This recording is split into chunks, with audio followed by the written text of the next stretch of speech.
प्यारे दोस्तों, आज हम भारत के राष्ट्रपति से संबंधित जो प्रोविजंस थे उस सेशन को रिवाइज कर लेते हैं। देखिए, तो भारत के राष्ट्रपति के संबंधित जो प्रोविजंस कहाँ पर है, तो वह है भाग 5 में। भारतीय संविधान के भाग 5 में राष्ट्रपति से संबंधित प्रोविजन देखने को मिलता है। तो भारतीय संविधान के अनुच्छेद 52 क्या कहता है, तो भारतीय संविधान का अनुच्छेद 52 कहता है कि भारत का एक राष्ट्रपति होगा। ठीक है, भारत का क्या होगा, एक प्रेसिडेंट होगा। ये चीजें क्लियर होनी चाहिए। तो भारतीय संविधान के भाग 5 में राष्ट्रपति से संबंधित जो प्रोविजंस दिए गए हैं, अनुच्छेद 52 से लेकर अनुच्छेद 61 तक विभिन्न प्रकार की प्रोविजन है। साथ ही अन्य अनुच्छेदों में भी, अनुच्छेद 72 में, अनुच्छेद 123 में और अन्य जगह भी जो है राष्ट्रपति से संबंधित जो है प्रावधान दिए गए हैं। ठीक है दोस्तों, देखिए, जो राष्ट्रपति होता है वह भारत का प्रथम नागरिक होता है। यह जो है संघ की जो कार्यपालिका शक्ति किसमें निहित होती है, राष्ट्रपति में निहित होती है। ये आपको मालूम होना चाहिए दोस्तों। तो भारत का राष्ट्रपति क्या है, संघ है। जो है, जो भारत क्या है, संघ है, राज्यों का संघ। भारतीय संविधान का अनुच्छेद 1 क्या कहता है दोस्तों, भारतीय संविधान का जो अनुच्छेद 1 है वह भारत को, राज्य को क्या है, संघ घोषित करता है। India that is Bharat shall be A union of states. तो जो संघ है उसकी कार्यपालिका शक्ति किसमें निहित होती है, राष्ट्रपति में निहित होती है। उसको हम आगे अभी देख रहे हैं। ठीक है दोस्तों, तो भारतीय संविधान का अनुच्छेद 52 यह कहता है कि भारत का एक राष्ट्रपति होगा, भारत का एक प्रेसिडेंट होगा। राष्ट्रपति जो होता है वह भारत का प्रथम नागरिक कहलाता है। ठीक है, ये सब चीजें आपको मालूम होनी चाहिए। ठीक है दोस्तों, चलिए यहाँ देखिए, भारतीय संविधान का अनुच्छेद जो 53 क्या कहता है। 53 ये कहता है कि संघ की कार्यपालिका शक्ति क्या है, राष्ट्रपति में निहित होगी। संघ की जो कार्यपालिका शक्ति है क्या है, राष्ट्रपति में निहित होगी। ये चीज है। संघ के रक्षा बलों का सर्वोच्च समादेश राष्ट्रपति में निहित होगा। The executive power of the union क्या है, किसमें होगा, जो एग्जीक्यूटिव पावर होगा, जो एग्जीक्यूटिव पावर है यूनियन का, वो किसमें होगा, प्रेसिडेंट में होगा। और supreme command of the defence forces of the union, union का जो सुप्रीम कमांड है, मतलब जो यूनियन का डिफेंस फोर्सेज के जो सर्वोच्च जो सेना बल है, थल सेना, जल सेना, वायु सेना, जो सशस्त्र बल है, फोर्सेज है, उनका जो सुप्रीम कमांड किसमें निहित है, राष्ट्रपति में निहित है। ये चीज आपको मालूम होनी चाहिए। तो भारतीय संविधान के अनुच्छेद 53 से हमको पता चलता है कि संघ की कार्यपालिका शक्ति क्या है, राष्ट्रपति में निहित होगी। संघ, भारतीय संविधान का अनुच्छेद 1 भारत को राज्यों का क्या है, संघ घोषित करता है। भारत में संघात्मक शासन प्रणाली अपनाई गई है। ठीक है, भारत में जो संघ बना है वहां पर देखेंगे दोस्तों, यूनियन शब्द का उपयोग किया गया। किसका उपयोग किया गया, संघ के लिए। संघ के लिए यूनियन शब्द का उपयोग किया गया है। यूनियन शब्द का क्या है दोस्तों, उपयोग किया गया। और यह यूनियन जो बना है वह राज्यों के बीच कोई आपसी समझौते का परिणाम नहीं है। ठीक है, ये आपको पहला कंडीशन मालूम होनी चाहिए। और राज्यों को क्या है, संघ से अलग होने का अधिकार नहीं है। ये 2 पॉइंट आपको मालूम होने चाहिए। तो भारत में जो राज्यों को मतलब कई भागों में प्रशासनिक सुविधा के दृष्टिकोण से क्या, भारत एक अखंड इकाई है। भारत को जो विभिन्न प्रदेशों में व्यवस्थित किया गया है। लोगों की जो आकांक्षा है, जो अभिलाषा है, भारत की जो प्रगति और विकास के अवसर को, और जो सांस्कृतिक सामंजस्य है, जो विविधता में एकता है, वो सब सही ढंग से कार्य कर सके और भारत जो निरंतर प्रगति के तरफ अग्रसर है, उन सब चीजों को ध्यान में रखते हुए है। इस प्रकार हम कह सकते हैं दोस्तों कि जो भारतीय संघ है वो अपनी परिस्थितियों के आधार पर है। ठीक है, और जो संघ की संकल्पना है वो कहां से लिया गया है, कर्नाटक के संविधान से जो संघात्मक शासन प्रणाली को अपनाया गया है। यहाँ पे जो संघ है वो अधिक केंद्र की तरफ क्या है, झुका हुआ है। मतलब केंद्र को अधिक शक्तियां दी गई है। और इस प्रकार हम कह सकते हैं कि केंद्र क्या है, एक सशक्त केंद्र है, एक ज्यादा पावरफुल केंद्र की स्थापना की गई है, जिससे कि जो भारत की एकता, अखंडता है वह अछूत बनी रहे। ये चीज मालूम चाहिए। इसलिए दोस्तों यहाँ पर संघ को क्या है, अधिक पावर दिया गया है राज्यों की तुलना में। ठीक है, यहाँ पर देखेंगे लिखित संविधान है, एकल संविधान है, एकल नागरिकता का प्रावधान है, निष्पक्ष एवं स्वतंत्र और सर्वोच्च न्यायपालिका है, संविधान ही सर्वोपरि है। और शक्तियों का क्या है, संघ और राज्यों के मध्य क्या है, बंटवारा किया गया है। ये सब चीजें क्या, संघात्मक के बेसिक लक्षण कहलाते हैं। ठीक है दोस्तों, तो ये क्लियर होना चाहिए। तो भारतीय संविधान का अनुच्छेद 53 कहता है संघ की कार्यपालिका शक्ति राष्ट्रपति में निहित होगी। संघ के रक्षा बलों का सर्वोच्च समादेश राष्ट्रपति में निहित होगा। तो जो डिफेंस फोर्सेज है ऑफ द यूनियन जो भारत सरकार का जो डिफेंस फोर्सेज है उसका सुप्रीम कमांड किसमें निहित है, प्रेसिडेंट में निहित होगा। राष्ट्रपति में क्या है, निहित होगा। राष्ट्रपति की डिफेंस फोर्सेज के सर्वोच्च कमांडर है। ठीक है, ये चीज है। और उसको संघ की जो कार्यपालिका शक्ति है, जो यूनियन, जो भारत सरकार का जो एग्जीक्यूटिव पावर है, वो किसमें निहित होगा? जो एग्जीक्यूटिव पावर है वह राष्ट्रपति में निहित होगा। ये चीजें क्लियर हो गया। और भारत में भारतीय संविधान का अनुच्छेद 1 भारत को राज्यों को क्या संघ घोषित करता है। तो इस प्रकार से जो संघात्मक शासन प्रणाली भारत में है, संघ को, भारत सरकार को अधिक शक्तियां प्रदान की गई है संविधान के द्वारा, जिससे कि भारत की एकता अखंडता क्या है, अछूत बनी रहे और जो पूरा जो एक भारत है एक अखंड इकाई है। और राज्यों में और केंद्र शासित प्रदेशों में जो मतलब व्यवस्थित किया गया है वह विकास के अवसर को और सांस्कृतिक समन्वय व सहयोग के साथ जो है एक जो विविधता में एकता का जो सूत्र है उसके माध्यम से भारत जो है निरंतर प्रगति के मार्ग पे बढ़ता चले, ये चीज है। ठीक है दोस्तों, तो आपको समझ में आ गया होगा। अब चला जाए नेक्स्ट स्लाइड पे, क्या पढ़े थे हम लोग, देखिए यहाँ पर। तो अनुच्छेद 54 आर्टिकल 54 क्या कहता है दोस्तों? तो यहाँ पर क्या है, यहाँ पर है प्रोविजंस, राष्ट्रपति का निर्वाचन कैसे होगा। इलेक्शन ऑफ प्रेसिडेंट के बारे में जिक्र किया गया है। देखिए, राष्ट्रपति का निर्वाचन ऐसे निर्वाचन मंडल के सदस्यों द्वारा किया जाएगा जिसमें राष्ट्रपति का निर्वाचन ऐसे निर्वाचन मंडल के सदस्यों के द्वारा किया जाएगा जिसमें संसद के दोनों सदनों के निर्वाचित सदस्य, संसद के दोनों सदनों के क्या है, निर्वाचित सदस्य हो, साथ ही राज्यों की विधानसभाओं के निर्वाचित सदस्यों और दिल्ली पुडुचेरी संघ शासित क्षेत्र के विधानसभाओं के निर्वाचित सदस्य सम्मिलित हो। संसद क्या है दोस्तों? तो संसद के दो सदन होते हैं, लोकसभा और राज्यसभा। ठीक है, लोकसभा को हाउस ऑफ द पीपुल कहते हैं, लोगों का सदन है। यहाँ पे जो प्रतिनिधि हैं, जो सदस्य चुनकर आते हैं लोकसभा में, वह वयस्क मताधिकार के आधार पर चुनकर आते हैं। राज्यसभा जो है राज्यों का सभा कहा जाता है। यहाँ जो है राज्यों से जो प्रतिनिधि जो है विधानसभाओं, जो राज्य विधानसभा के सदस्यों के द्वारा जो है निर्वाचित होकर आते हैं। जो केंद्र शासित प्रदेश हैं उनकी जो विधानसभाओं के निर्वाचित सदस्यों के द्वारा जो है चुनकर राज्यसभा में प्रतिनिधि भेजे जाते हैं। ठीक है दोस्तों, ये चीज है। तो राष्ट्रपति के निर्वाचन ऐसे निर्वाचन मंडल के द्वारा होते हैं। तो निर्वाचन मंडल में कौन लोग होते हैं? तो संसद के दोनों सदनों के निर्वाचित सदस्य, इस पे आप विशेष फोकस करिएगा दोस्तों। संसद के दोनों सदनों के क्या है, निर्वाचित सदस्य। जो लोकसभा है और राज्यसभा के जो निर्वाचित सदस्य हैं वे सम्मिलित हैं। राज्यों की विधानसभाओं के निर्वाचित सदस्य, जो राज्यों की विधानसभाओं के क्या है, निर्वाचित सदस्य हैं। अगर आज हम वर्तमान में बात करें तो भारत में 28 राज्य और 8 केंद्र शासित प्रदेश है। तो 28 राज्यों की जो विधानसभाओं के निर्वाचित सदस्य हो गए। और देखेंगे दिल्ली और पुडुचेरी जो विधानसभा है, दिल्ली और पुडुचेरी केंद्र शासित प्रदेश जो है उनकी विधानसभाओं के जो है निर्वाचित सदस्य क्या है, राष्ट्रपति के निर्वाचन मंडल में सम्मिलित हैं। तो ये चीजें आप यहाँ पर दोस्तों ध्यान में रखिएगा, ये पॉइंट पूरा आप यहाँ पर ध्यान में रखिएगा।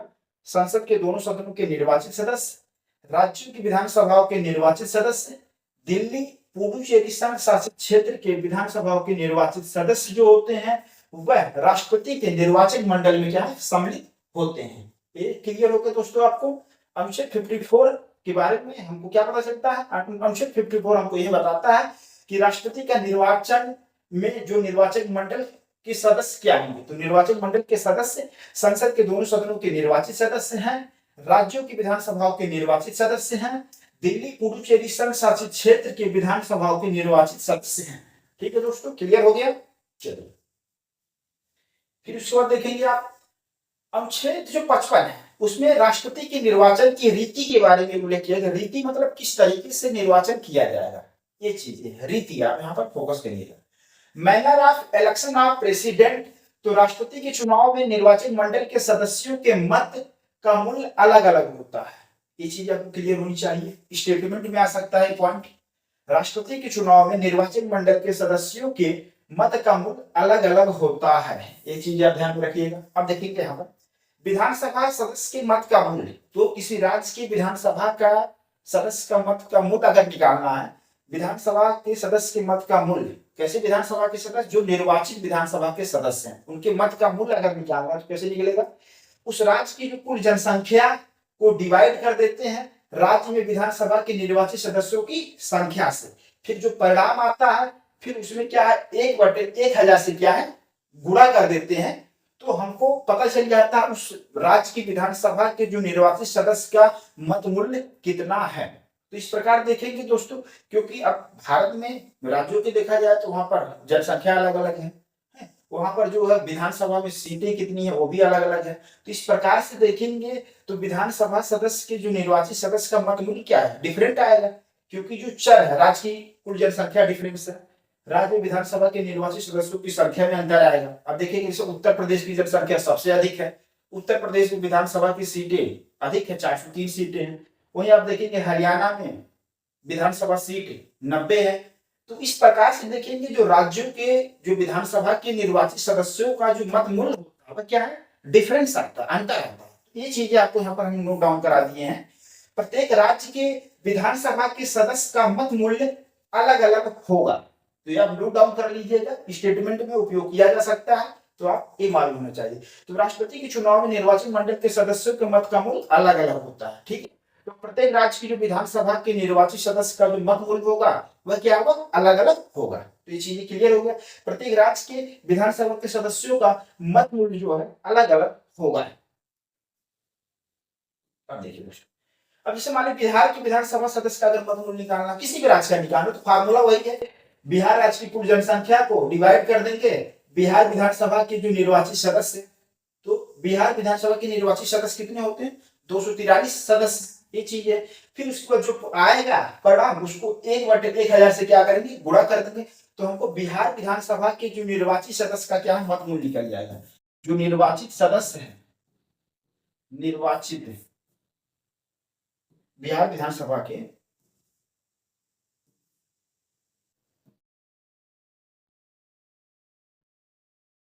बिहार विधानसभा के जो निर्वाचित सदस्य क्या है, मत मूल्य निकल जाता है।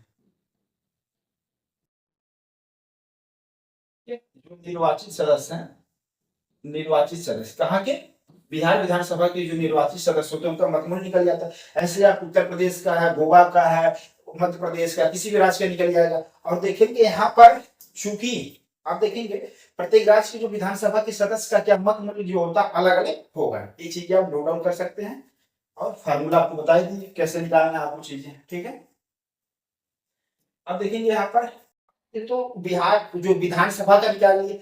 अब संसद के सदस्य का मत मूल्य कैसे निकालेंगे, तो संसद के सदस्य का मत मूल्य निकालने के लिए फार्मूला है, सभी राज्यों के सभी विधानसभाओं के निर्वाचित सदस्यों के मतों का कुल मूल्य प्लस दिल्ली और पुडुचेरी विधानसभा के निर्वाचित सदस्यों के मतों का कुल मूल्य। तो सभी राज्यों की विधानसभाओं के निर्वाचित सदस्यों के मतों का कुल मूल्य प्लस दिल्ली और पुडुचेरी विधानसभा के निर्वाचित सदस्यों के मतों का कुल मूल्य जोड़ लिया जाता है। उसको किससे भाग कर दिया जाता है, तो भाग दिया जाता है संसद के निर्वाचित सदस्यों की कुल संख्या से। तो लोकसभा और राज्यसभा में जो निर्वाचित सदस्यों की कुल संख्या है उसको जोड़कर और क्या करते हैं, भाग दे देते हैं। तो इस प्रकार संसद सदस्य के मत का मूल्य कैसे निकालते हैं, संसद सदस्य के मत का मूल्य बराबर हो जाता है सभी राज्यों की सभी विधानसभाओं के निर्वाचित सदस्यों के मतों का कुल मूल्य प्लस दिल्ली और पुडुचेरी विधानसभा के निर्वाचित सदस्यों के मतों का कुल मूल्य बटे हो जाता है संसद के निर्वाचित सदस्यों को कुल संख्या, आ जाता है। अब इस फार्मूले से आपको क्या पता चला दोस्तों, कि संसद के प्रत्येक निर्वाचित सदस्यों का मत मूल्य क्या होता है, समान होता है। ये आप नोट डाउन कर लीजिएगा, स्टेटमेंट में आपको बस आ सकता है, आपको काफी हेल्प मिलेगा करने में। संसद के प्रत्येक निर्वाचित सदस्यों का क्या होता है, मत मूल्य समान होता है। तो संसद के जो प्रत्येक सदस्य क्या जो निर्वाचित जो मतलब निर्वाचित जो सदस्य है, जो पार्लियामेंट के जो इलेक्टेड मेंबर्स का जो मत मूल्य कितना होगा, संसद के प्रत्येक निर्वाचित सदस्यों का मत मूल्य क्या होता है, समान होता है। और वहीं आप लोग देखिए यहाँ पर दोस्तों, देखिए यहाँ पर देखिए प्रत्येक राज्य के विधानसभा के सदस्य का मत मूल्य अलग अलग होगा, ये आपको मालूम होना चाहिए। तो राज्य की विधानसभा के जो निर्वाचित सदस्यों का क्या मत मूल्य क्या होता है, अलग अलग होता है। लेकिन संसद के प्रत्येक सदस्य के जो निर्वाचित सदस्य, संसद के प्रत्येक निर्वाचित सदस्य का मत मूल्य क्या होता है, समान होता है। लेकिन राज्य की विधानसभा के सदस्य का मत मूल्य क्या होता है, अलग अलग होगा। क्योंकि उत्तर प्रदेश की विधानसभा के सदस्य का मत मूल्य कुछ और होगा, बिहार विधानसभा के जो सदस्य का मत मूल्य कुछ और होगा, गोवा विधानसभा के सदस्यों का मत मूल्य कुछ और होगा, मध्य प्रदेश की विधानसभा के जो सदस्यों का मत मूल्य क्या होगा, अलग अलग होगा। तो प्रत्येक राज्य की जो विधानसभा के जो निर्वाचित सदस्यों का मत मूल्य क्या है, अलग अलग होता है। ये चीजें आपको क्लियर होनी चाहिए। और यहाँ पर देखेंगे संसद के प्रत्येक निर्वाचित सदस्यों का मत मूल्य क्या होता है, समान होता है। ठीक है, ये चीजें आप यहाँ पर क्लियर हो गए दोस्तों, ठीक है। अब देखेंगे यहाँ पे अब देखिए, राष्ट्रपति निर्वाचित होने के लिए उम्मीदवार को एक निर्वाचन कोटा प्राप्त करना होता है। तो राष्ट्रपति निर्वाचित होने के लिए एक उम्मीदवार को एक निर्वाचन कोटा प्राप्त करना होता है। निर्वाचन कोटा कैसे निकाला जाता है? तो निर्वाचन कोटा बराबर होता है चुनाव में डाले गए वैध मतों का कुल मूल्य। तो चुनाव में जो डाले गए वैध मतों का कुल मूल्य को 2 से डिवाइड कर दिया जाता है, जो परिणाम आता है उसमें +1 जोड़ दिया जाता है। ठीक है, ये चीज है। तो निर्वाचन कोटा बराबर हो गया चुनाव में डाले गए वैध मतों का कुल मूल्य बटे 2 + 1। ठीक है दोस्तों, तो कोटा, अब कोटा देखेंगे तो भारत के अगर इतिहास की बात किया जाए, भारत के राष्ट्रपति चुनाव के इतिहास की बात किया जाए, तो द्वितीय चक्र की मतगणना में विजयी होने वाले कौन से उम्मीदवार थे? तो वीवी गिरी। तो वीवी गिरी एकमात्र ऐसे राष्ट्रपति बनते हैं जिनको परिणाम कैसे पता चला कि ये यही राष्ट्रपति बनेंगे? उनके लिए जो द्वितीय चक्र की मतगणना होती है, तो पहले प्रथम चक्र की मतगणना होती है, अगर उसमें कोई निर्वाचन कोटा नहीं प्राप्त कर पाता है तो द्वितीय चक्र की मतगणना होती है।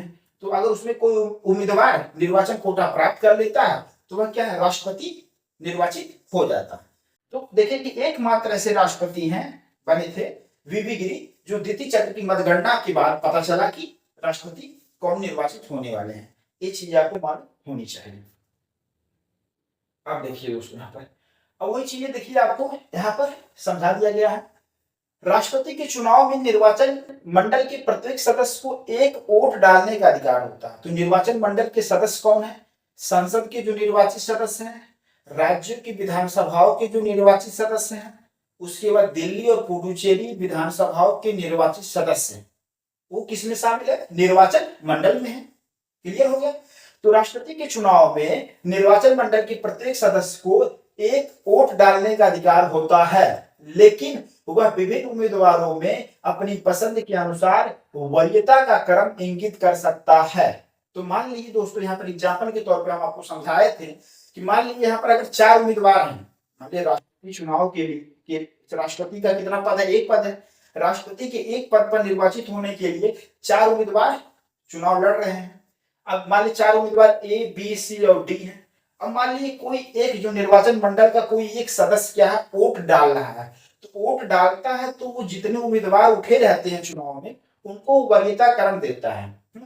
अब मान लीजिए कोई एक वोटर था, उसने उम्मीदवार A को दूसरे नंबर पे रखा, उम्मीदवार B को पहला प्रेफरेंस दिया, उम्मीदवार C को तीसरा प्रेफरेंस दिया, उम्मीदवार D को क्या है? चौथा प्रेफरेंस दिया। तो कहने का तात्पर्य है कि ये जो वोटर एक था, उसने उसके अनुसार जो है बी को राष्ट्रपति बनाया जाना चाहिए, क्योंकि पसंद इसका क्या है?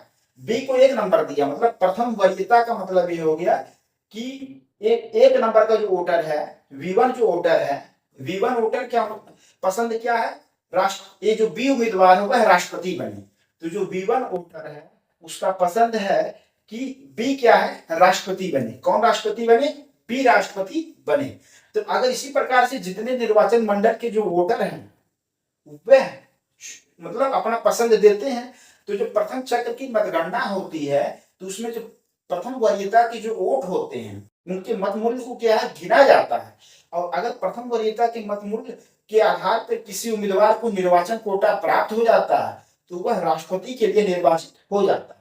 और अगर संजोग से कोई प्रथम चक्र की मतगणना में नहीं किसी जन हो पा रहा कि निर्वाचन कोटा किसी को नहीं मिला, तो क्या होता है? द्वितीय चक्र की क्या मतगणना होती है, और उस द्वितीय चक्र की मतगणना में जिस उम्मीदवार को सबसे कम वोट का मूल्य मिला रहता है उसको निर्वाचन प्रक्रिया से बाहर कर दिया जाता है। उसके वोट को है द्वितीय वरीयता के आधार पर जो है अन्य उम्मीदवारों में जो है स्थानांतरित कर दिया जाता है। इसीलिए कहा जाता है राष्ट्रपति के चुनाव में अनुपातिक प्रतिनिधित्व प्रणाली के आधार पर एकल संक्रमणी मत पद्धति को क्या है?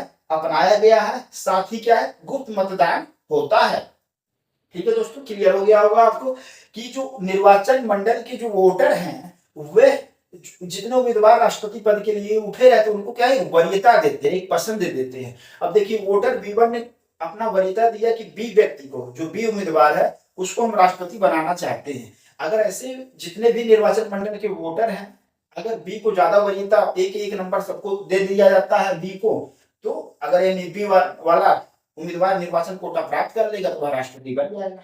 ये आपको समझना है दोस्तों। तो वही चीजें कहा जा रहा है, राष्ट्रपति के चुनाव में निर्वाचन मंडल के प्रत्येक सदस्य को एक वोट डालने का अधिकार होता है, लेकिन वह विभिन्न उम्मीदवारों में अपनी पसंद के अनुसार वरीयता का क्रम इंगित करता है। तो ये आपको ध्यान में रखना, अपनी पसंद के अनुसार क्या है, वरीयता का क्रम, वरीयता का जो क्रम इंगित करता है। अब यही चीजें आप इस पैटर्न को देख लीजिएगा दोस्तों, ऐसे ही होता है। मान लीजिए कोई वोटर B1 था, राष्ट्रपति पद के लिए 4 उम्मीदवार उठे हुए हैं, A, B, C और D। अब वोटर B1 ने क्या है, B को एक नंबर पहली पसंद रखा है और A को दूसरे नंबर पे रखा है, C को तीसरा पसंद दिया है और D को क्या है, चौथा पसंद दिया है। ये चीज है। इसका मतलब जो पहला पसंद वाला व्यक्ति है, अगर ज्यादा लोग पहले पसंद वाले B को ही चुनते हैं, तो अगर ये निर्वाचन कोटा प्राप्त कर लेता है B, तो क्या है, B राष्ट्रपति निर्वाचित हो जाएगा। और अगर नहीं पाता है तो कोई दूसरा जो प्रथम वरीयता के आधार पे, ये चीज आपको क्लियर होनी चाहिए। फिर देखिए यहाँ पर चुनाव के बाद प्रथम चक्र की मतगणना होती है, और अगर यदि कोई उम्मीदवार निर्वाचन कोटा प्राप्त कर लेता है तो उसे निर्वाचित घोषित कर दिया जाता है। लेकिन अगर किसी भी उम्मीदवार को निर्वाचन कोटा प्राप्त न हो तो जिस उम्मीदवार को प्राप्त मतों का मूल्य न्यूनतम है उसे चुनाव प्रक्रिया से बाहर कर दिया जाता है और उसे प्राप्त मत द्वितीय वरीयता के अनुसार अन्य उम्मीदवारों को हस्तांतरित कर दिए जाते हैं। तो मैटर आपको समझ में आ गया होगा, ठीक है। यह प्रक्रिया तब तक चलती है जब तक किसी एक उम्मीदवार को निर्वाचन कोटा प्राप्त ना हो जाए। तो यहाँ पर निर्वाचन कोटा प्राप्त होना बहुत जरूरी है, और निर्वाचन कोटा के लिए आपको हम दोस्तों फार्मूला यहाँ पर बताए हैं। निर्वाचन कोटा बराबर तो चुनाव में डाले गए वैध मतों का कुल मूल्य को 2 से डिवाइड कर देंगे, प्लस 1 जोड़ लेते हैं। ये चीजें हैं। अब देखिए द्वितीय चक्र की मतगणना के बाद कौन जीते थे, विजयी हुए थे, तो वह वीवी गिरी थे। ये आपको ध्यान में रखना। ये एकमात्र ऐसे व्यक्ति हैं जो द्वितीय चक्र की मतगणना के बाद रिजल्ट आता, परिणाम से पता चलता है कि राष्ट्रपति कौन बनेंगे। तो तत्पश्चात राष्ट्रपति कौन बनते हैं, वीवी गिरी जी बनते हैं। ठीक है दोस्तों, क्लियर हो गया। और ये भी आप समझ गए कि जो वोटर होते हैं राष्ट्रपति के चुनाव में, जो वोटर होते हैं वे अपना क्या है, उम्मीदवारों में पसंद देते हैं। 1 नंबर, 2 नंबर, 3 नंबर पसंद के आधार पर।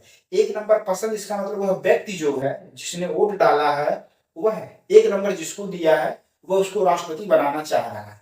अब देखिए वोटर B1 जो है वह B को राष्ट्रपति बनाना चाह रहा है, 1 नंबर इसलिए पसंद दिया है। लेकिन मान लीजिए अगर नहीं B बन पाता है तो ये दूसरा नंबर दिया है A, अगर B नहीं बन पाता है तो A राष्ट्रपति बन जाए।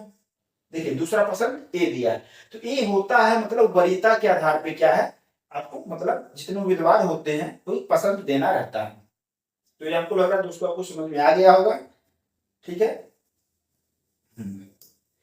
अब देखिए ये चीजें, अब देखिए वही राष्ट्रपति का निर्वाचन में कौन सी विधि अपनाई जाती है, तो अनुपातिक प्रतिनिधित्व पद्धति के अनुसार एकल संक्रमणी मत द्वारा होगा, और ऐसे निर्वाचन में मतदान गुप्त होता है। कैसा मतदान होता है, गुप्त मतदान किया जाता है। गुप्त मतदान होता है, एक ही वोट क्या होता है, संक्रमण करता रहता है। ठीक है, संक्रमण कब करेगा दोस्तों, जब देखिए जब, लेकिन अगर किसी भी उम्मीदवार को निर्वाचन कोटा प्राप्त न हो तो जिस उम्मीदवार को प्राप्त मतों का मूल्य जो है न्यूनतम है उसे चुनाव प्रक्रिया से बाहर कर दिया जाता है और उसे प्राप्त मत द्वितीय वरीयता के अनुसार अन्य उम्मीदवारों को हस्तांतरित कर दिए जाते हैं। तो एक चीज क्लियर हो गया होगा। इसीलिए यहाँ पर कहा गया दोस्तों कि एकल संक्रमणी मत, एक ही वोट क्या है, ट्रांसफर की करता रहता है अन्य उम्मीदवारों के बीच। Proportional representation, single transferable vote, तो मालूम होना चाहिए आपको दोस्तों। अब देखिए यहाँ पर समझाए हैं हम, मान लीजिए 4 उम्मीदवार थे A, B, C और D। यहाँ पर मान लीजिए वोटर B1 है, B2 है और भी अन्य वोटर है, मान लीजिए B3 है, B4 वोटर है जो निर्वाचन मंडल के सदस्य। अब मान लीजिए वोटर B1 ने, वोटर B2 है, तो अलग अलग 4 उम्मीदवार में किसी को पसंद एक दिया जा रहा है। एक मतलब है कि हम उसी को राष्ट्रपति बनाना चाहते हैं, 1 नंबर पसंद का मतलब ये हो गया। 2 नंबर अगर A नहीं बन रहा तो C बन जाए राष्ट्रपति, ऐसा मतलब पसंद के आधार पे होता है। अब प्रथम जब चक्र की मतगणना होती है तो जो प्रथम वरीयता के आधार पे जो वोटों का मत मूल्य निकाला जाता है, तो जिस उम्मीदवार को अगर मत मूल्य निर्वाचन कोटा के बराबर मिल जाता है तो वह क्या है, राष्ट्रपति निर्वाचित हो जाता है। लेकिन अगर निर्वाचन कोटा नहीं मिलता है तो द्वितीय चक्र की मतगणना होती है। ये सब चीजें हैं। देखिए राष्ट्रपति का भारत में कितना, एक पद है, एक व्यक्ति राष्ट्रपति कोई बनेगा। अब उसके लिए कितने भी उम्मीदवार चुनाव लड़ सकते हैं। मान लीजिए 4 उम्मीदवार ABCD थे, अब वोटरों के द्वारा पसंद दिया गया। कोई वोटर था एक को कह रहा कि राष्ट्रपति बनाया जाए, फिर कोई वोटर है वो कह रहा B को बनाइए, कोई वोटर है कह रहा C को बनाइए। तो अब उसके बाद जो पसंद है उस पसंद का मत मूल्य निकाला जाता है। प्रथम जो पसंद की वरीयता क्रम के क्या है, तो उसको ये सब चीजें हैं आपको दोस्तों। ठीक है, तो ये आपको हमको लग रहा समझ में आ गया होगा। ठीक है, किस तरीके से निर्वाचन प्रक्रिया है राष्ट्रपति की। चलिए अब देखेंगे अनुच्छेद 56 क्या कहते हैं। तो राष्ट्रपति की पदावधि कितनी होती है, तो राष्ट्रपति की पदावधि कितना उनका कार्यकाल होता है, तो 5 वर्ष कार्यकाल होता है। राष्ट्रपति का कार्यकाल कितना होता है दोस्तों, 5 वर्ष कार्यकाल होता है। किसका इसमें जिक्र कहा, अनुच्छेद 56। तो अनुच्छेद 56 कहता है कि राष्ट्रपति की कार्यकाल कितना होगा, 5 वर्ष होगा। अपने पद ग्रहण की तारीख से 5 वर्ष तक क्या क्या का होता है, कार्यकाल होता है। तो राष्ट्रपति जी के द्वारा मतलब जो व्यक्ति राष्ट्रपति निर्वाचित होता है वह जिस तारीख को पद अपना ग्रहण करते हैं उस तारीख से लेकर 5 वर्ष तक क्या क्या क्या है, कार्यकाल होता है। तो राष्ट्रपति का कार्यकाल कितना होता है दोस्तों, 5 वर्ष होता है। ये चीज क्लियर हो गया। राष्ट्रपति त्याग पत्र किसको देंगे, उपराष्ट्रपति को देंगे। तो राष्ट्रपति जो है प्रेसिडेंट अपना त्याग पत्र वाइस प्रेसिडेंट को देते हैं। तो ये आप नोट डाउन कर लीजिएगा दोस्तों। तो राष्ट्रपति जी का कार्यकाल 5 वर्ष होता है। राष्ट्रपति अपना त्याग पत्र कैसे किसको देंगे, उपराष्ट्रपति को देंगे, वाइस प्रेसिडेंट को देंगे। चलिए पुनर्निर्वाचन के लिए पात्रता, तो कोई व्यक्ति कितनी भी बार क्या है राष्ट्रपति चुना जा सकता है, राष्ट्रपति बन सकता है। संविधान के द्वारा कोई अंकुश नहीं लगाया गया है। ठीक है, कोई भी व्यक्ति कितनी भी बार जो है राष्ट्रपति निर्वाचित हो सकता है। तो वही चीज है अनुच्छेद 57 कहता है पुनर्निर्वाचन के लिए पात्रता, कोई व्यक्ति कितनी भी बार जो है राष्ट्रपति बन सकता है। कोई व्यक्ति कितनी भी बार जो है राष्ट्रपति बन सकता है।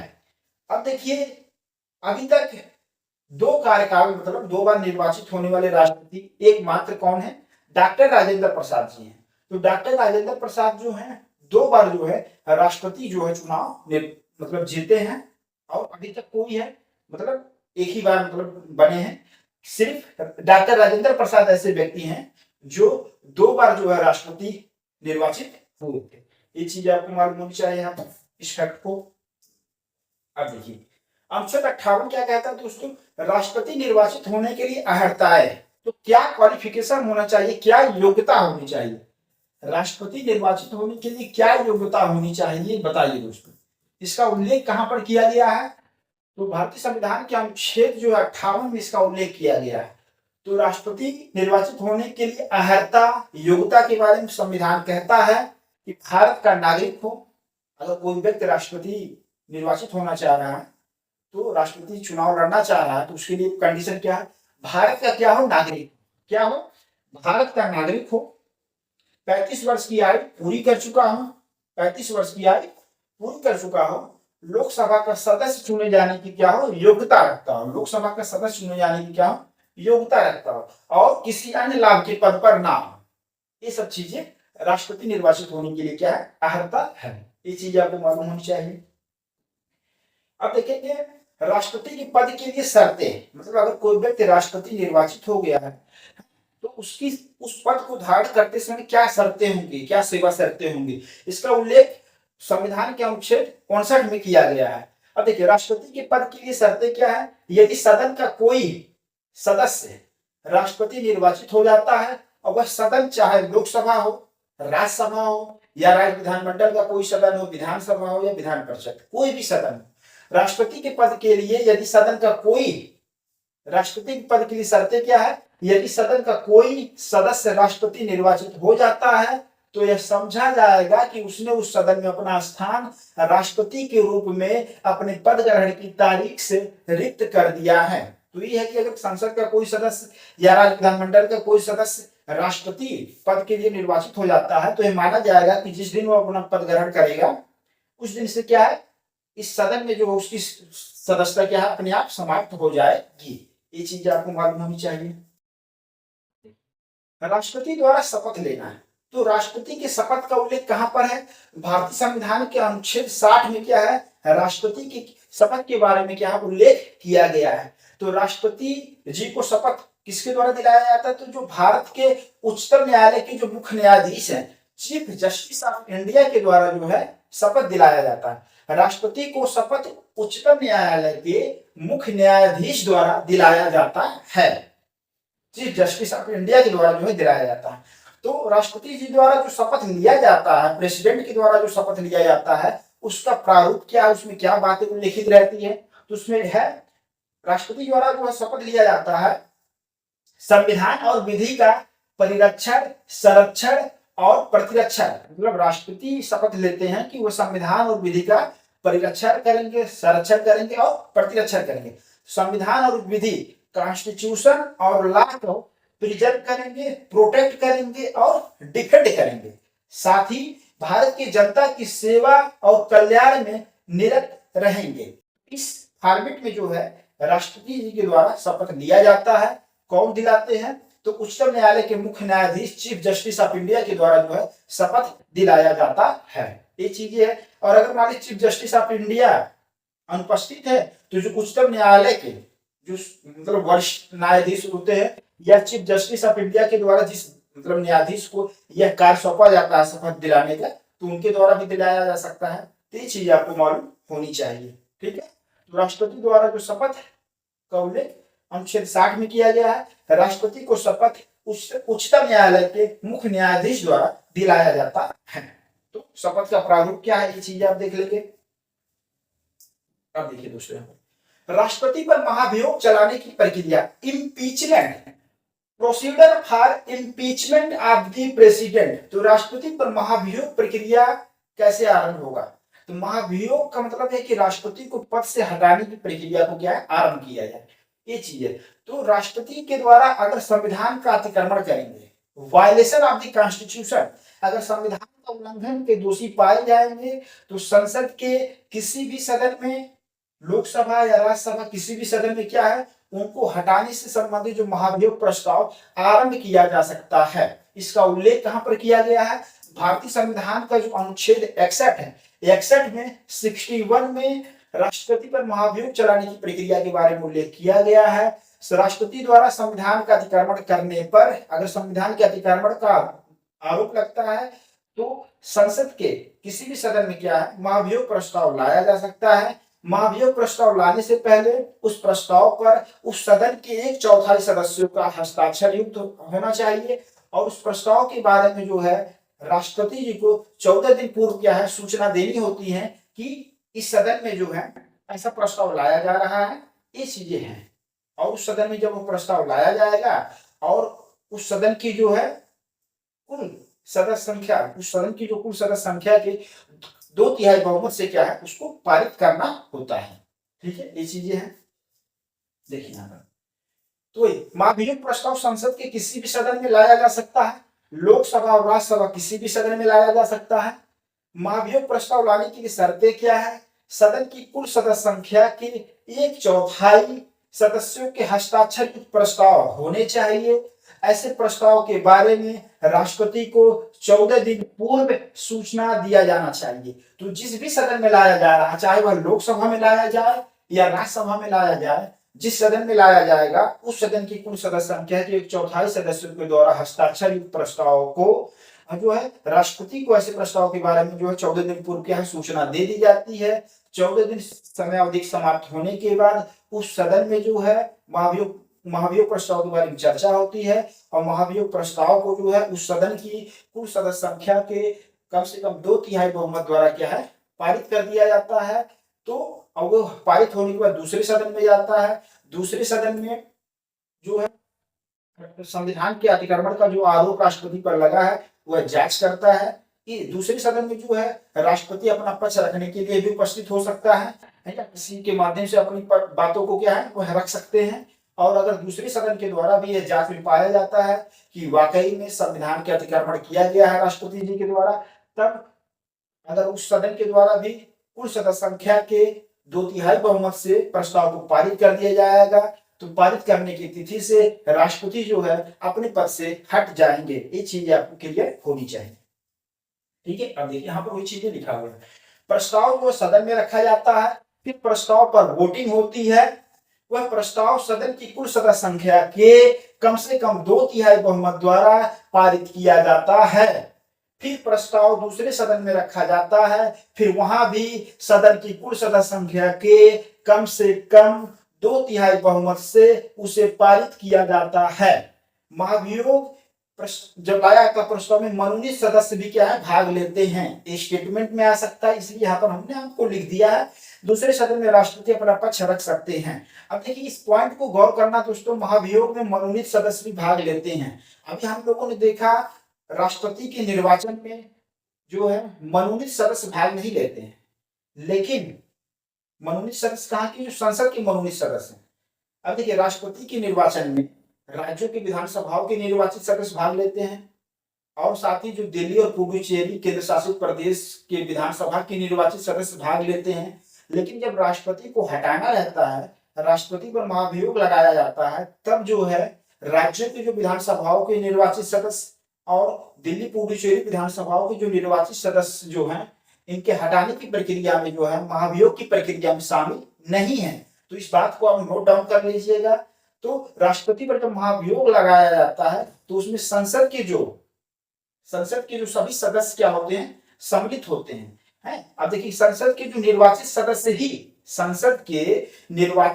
ही क्या है, राष्ट्रपति के निर्वाचन मंडल में सम्मिलित हैं। राष्ट्रपति के निर्वाचन में कौन पार्टिसिपेट करता है, संसद के निर्वाचित सदस्य। लोकसभा के जो निर्वाचित सदस्य हैं, राज्यसभा के जो निर्वाचित सदस्य सम्मिलित होते हैं।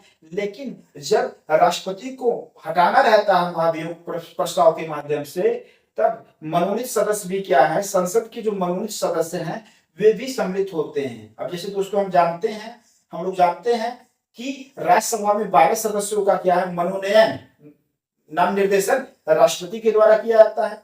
तो जो मनोनीत सदस्य होते हैं वे भी राष्ट्रपति के महाभियोग प्रस्ताव में क्या है, सम्मिलित होते हैं। तो इन बातों को आप, इन बारीकियों को नोट डाउन कर सकते हैं।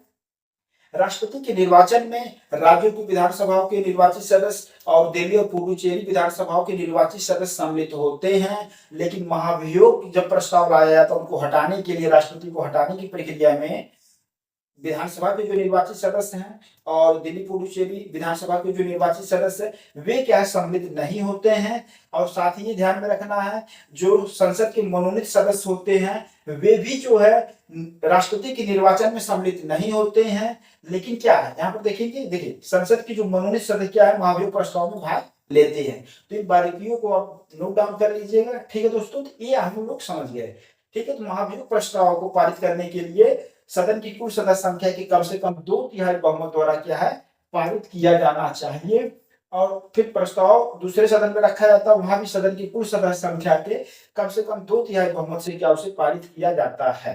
ये चीजें आपका समझ गए। और संसद के जो मनोनीत सदस्य होते हैं वे भी राष्ट्रपति के महाभियोग प्रस्ताव में क्या है, सम्मिलित होते हैं।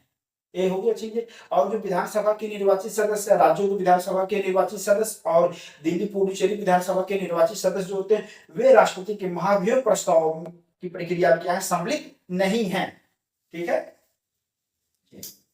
अब ये हो गया दोस्तों। अब देखेंगे भारत के जो मुख्य न्यायाधीश की अगर हम बात करें तो भारत के कौन से ऐसे मुख्य न्यायाधीश हैं जो कार्यवाहक राष्ट्रपति की भूमिका में रहे हैं।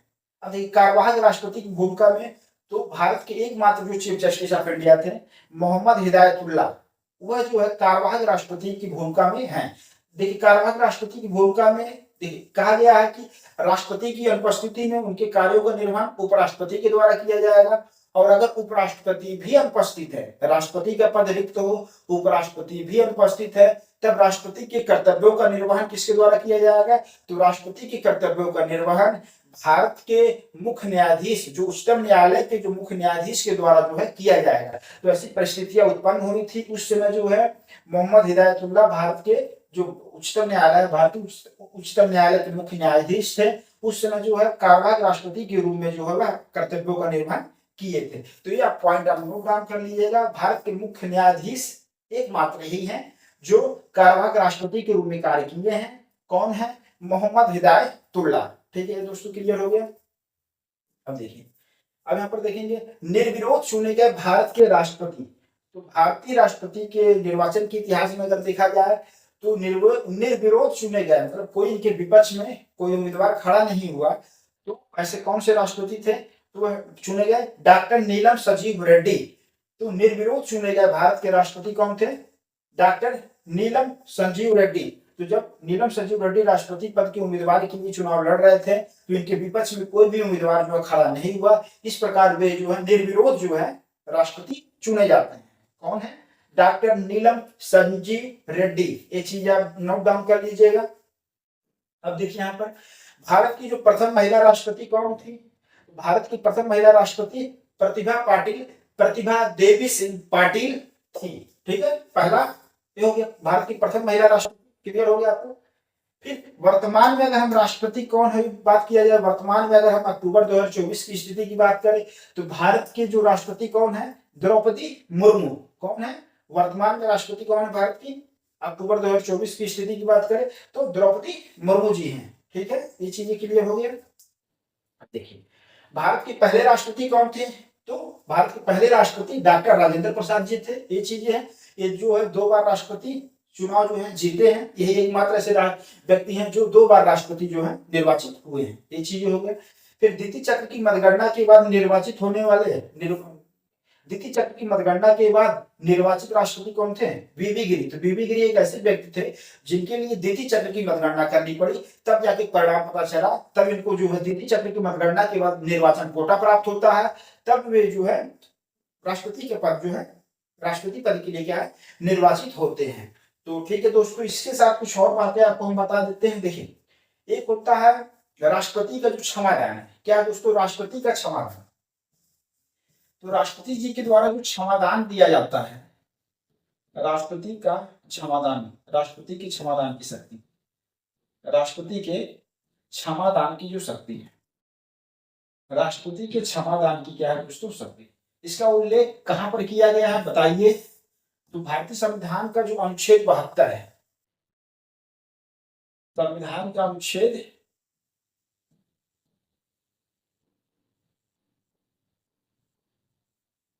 72 में जो है इसका जिक्र किया गया है। किसका जिक्र किया गया?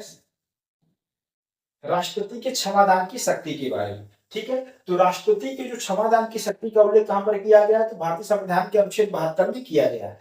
तो राष्ट्रपति जो है 5 प्रकार की जो है, मान लीजिए देखिए क्षमादान क्या है? अगर कोई व्यक्ति है किसी अपराध के लिए उसको दंडित किया गया, किसी व्यक्ति को किसी अपराध के लिए दंडित किया गया है, तो न्यायालय के द्वारा क्या है दंडित किया गया है, जो कानूनी प्रक्रिया के तहत क्या है उसको जेल में रखा गया है, उसको मृत्युदंड की सजा दी गई है, आजीवन कारावास दिया गया है, कठोर कारावास दिया गया है। तो किसी भी प्रकार का जिस तरीके का वह अपराध किया उस अपराध के लिए जो है भारतीय जो दंड प्रक्रिया संहिता उसके तहत क्या उसको दंडित किया गया है। ये चीज है। तो अपराधी व्यक्ति को जो है राष्ट्रपति जी के द्वारा जो है क्षमादान दिया जा सकता है और कई अन्य प्रकार के राहत प्रदान किए जाते हैं। ठीक है, तो वो किस प्रकार के अपराधी व्यक्ति को राहत प्रदान करना, अपराधी व्यक्ति को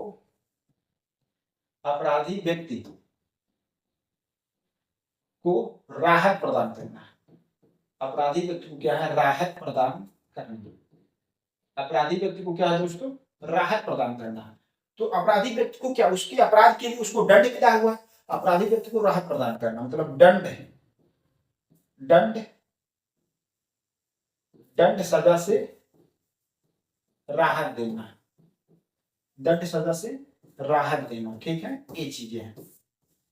अब इसमें देखेंगे दोस्तों कि एक तो क्षमादान है, लघुकरण है, परिहार है, विराम है और प्रविलिंबन है।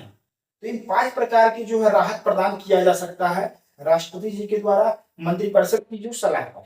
ठीक है, प्रधानमंत्री की जो अध्यक्षता में मंत्रिपरिषद कार्य करता है, तो उनकी सलाह पे क्या है राष्ट्रपति जी के द्वारा जो है संविधान के अनुच्छेद 72 की शक्ति का उपयोग किया जाता है। मंत्रिपरिषद के जो है सलाह और सहायता से जो है सुझाव पे जो है अनुच्छेद 72 का से प्राप्त जो शक्ति है उसका उपयोग राष्ट्रपति के द्वारा जो है किया जाता है। देख लिया जाए आप लोग क्या है। देखिए तो क्षमादान है, ये क्या है दोस्तों क्षमा मतलब पार्डन दे दिया गया। पार्डन अगर किसी को दे दिया गया, क्षमा कर दिया गया, मतलब वो है अपराधी व्यक्ति क्या दंड से क्या हो गया मुक्त हो गया। जब पार्डन अगर राष्ट्रपति जी के द्वारा किसी व्यक्ति को पार्डन दे दिया जाएगा, क्षमादान दे दिया जाएगा, तो वह अपराधी जो व्यक्ति है दंड से क्या होता है मुक्त हो जाता है। तो दंड से मुक्त हो जाना दंड से मुक्त हो जाना। क्या है दोस्तों, दंड से क्या है, मुक्त हो जाना। दंड से क्या है दोस्तों, मुक्त हो जाना। ये चीजें क्लियर हो गया, पार्डन हो गया।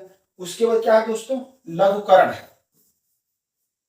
लघुकरण है, कम्यूटेशन है।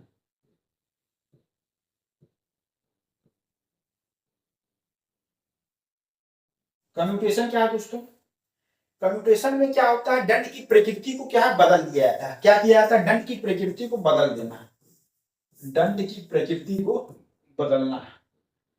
दंड की जो प्रकृति, जो स्वरूप है, दंड की प्रकृति स्वरूप को बदलना। दंड की प्रकृति स्वरूप को बदलना।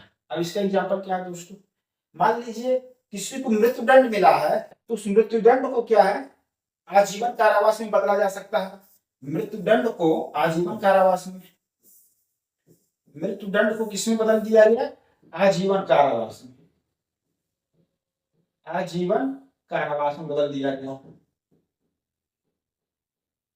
मान लीजिए किसी को कठोर कारावास मिला था, कठोर कारावास को साधारण कारावास में बदल दिया गया। कठोर कारावास को, कठोर कारावास को किसमें बदल दिया गया, साधारण कारावास में। साधारण कारावास में क्या है, बदल दिया गया। साधारण कारावास में क्या है दोस्तों, बदल दिया गया। ठीक है, तो राष्ट्रपति जी के द्वारा अगर किसी व्यक्ति, किसी अपराधी व्यक्ति को जो क्षमा कर दिया गया तो दंड से मुक्त हो जाता है। तो अगर मान लीजिए किसी को मृत्यु दंड मिला हुआ है, किसी को फांसी की सजा मिली हुई है, तो अगर राष्ट्रपति के द्वारा उसको क्षमादान दे दिया गया तो है उसका मृत्यु दंड क्या होता है, समाप्त हो जाता है। फांसी की सजा क्या होती है, समाप्त हो जाती है। तो वो क्या है, उस दंड से क्या पूर्णतः मुक्त हो गया। किसी को मान लीजिए 10 वर्ष का कारावास का सजा मिला है, तो अगर राष्ट्रपति के द्वारा क्षमादान दे दिया जाता है तो जो कारावास का सजा मिला था उससे क्या होता है, वह मुक्त हो जाता है। सजा क्या होती है उसकी, माफ हो जाती है, समाप्त हो जाती है। ये चीज है। लघुकरण में क्या होता है, लघुकरण का प्रयोग किया जाता है राष्ट्रपति जी के द्वारा, तो उसमें क्या होता है, दंड की प्रकृति स्वरूप को बदलना। मतलब अपराधी व्यक्ति को जो दंड मिला हुआ है उसके स्वरूप को क्या है दोस्तों, बदल दिया जाता है। अब कैसा बदला जाएगा, देखो अगर किसी अपराधी व्यक्ति को मृत्यु दंड मिला है, फांसी की सजा मिली हुई है, तो उसको आजीवन कारावास में बदला जा सकता है लघुकरण प्रस्ताव के माध्यम से। कठोर कारावास को साधारण कारावास में बदला जा सकता है। समझ गए आप, ये चीज आप समझ गए होंगे दोस्तों। ठीक है, क्षमा आप समझ गए, लघुकरण को समझ गए, कम्यूटेशन है। उसके बाद हम लोग देख लेते हैं जो परिहार है, 3 और बचे हुए हैं, उसको देख लेते हैं। परिहार, विराम और प्रविलिंबन को। ठीक है, देखिए परिहार, परिहार रिविजन,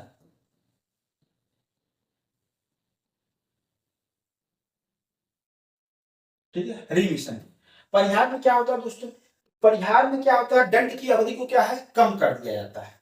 जो किसी अपराधी व्यक्ति को जो दंड मिला हुआ है, अपराधी व्यक्ति को मिले हुए दंड को क्या है, कम कर दिया जाता है। दंड की अवधि को कम कर देना। दंड की अवधि को, दंड की अवधि को, दंड की अवधि को कम कर देना है।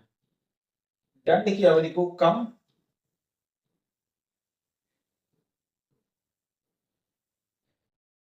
दंड की अवधि को कम कर देना। ठीक है, दंड की अवधि को क्या है दोस्तों, कम कर देना है। दंड की अवधि को कम कर देना। ठीक है, दंड की अवधि को कम कर देना। परिहार, मान लीजिए किसी को 5 वर्ष का कारावास का सजा मिला है, तो उस 5 वर्ष के कारावास को 1 वर्ष के कारावास में बदल देना। ये चीजें है। 5 वर्ष के कारावास को, 5 वर्ष के कारावास को, कारावास जो जेल की सजा मिली हुई है, 5 वर्ष के कारावास को 1 वर्ष के कारावास में बदलना। 1 वर्ष के, 1 वर्ष के कारावास में बदलना। 1 वर्ष के कारावास में बदलना। ठीक है दोस्तों, समझ में आ गया होगा आपको परिहार का क्या मतलब है। अब उसके बाद विराम, विराम, रिस्पाइट, रिस्पाइट, रिस्पाइट क्या है दोस्तों, तो इसमें जो है, जो किसी अपराधी व्यक्ति को जो मूल सजा मिला हुआ है उसको विशेष परिस्थितियों में क्या है, परिवर्तित कर दिया जाता है। तो मूल सजा में विशेष परिस्थितियों में परिवर्तन करना, मूल सजा में, मूल सजा में, मूल सजा और या दंड जो मिला हुआ, मूल सजा दंड में, मूल सजा दंड में विशेष परिस्थितियों में परिवर्तन करना, विशेष परिस्थितियों में परिवर्तन करना है, विशेष परिस्थितियों में, विशेष परिस्थितियों में, विशेष परिस्थितियों में क्या है दोस्तों, परिवर्तन करना है, विशेष परिस्थितियों में परिवर्तन करना है। ये चीजें हो।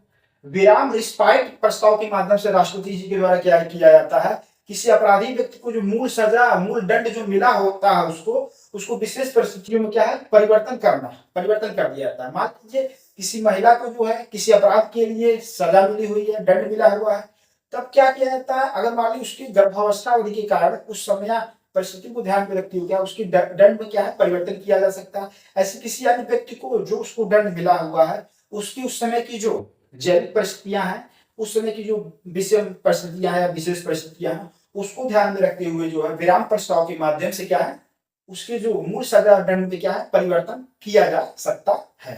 इसका मतलब हो गया विराम, रिस्पाइट। ठीक है, ये चीजें हो गया। इसके बाद लास्ट है दोस्तों प्रविलंबन, प्रविलंबन, प्रविलंबन रिप्रीव।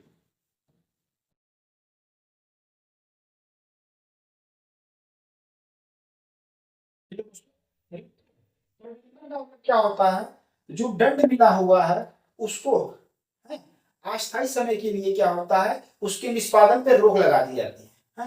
तो दंड के निष्पादन पे अस्थायी समय के लिए रोक लगाना, दंड के निष्पादन पर, दंड के निष्पादन पर, दंड के निष्पादन पर अस्थायी समय के लिए, दंड के निष्पादन पर अस्थायी समय के लिए, अस्थायी समय के लिए रोक लगाना है। ठीक है,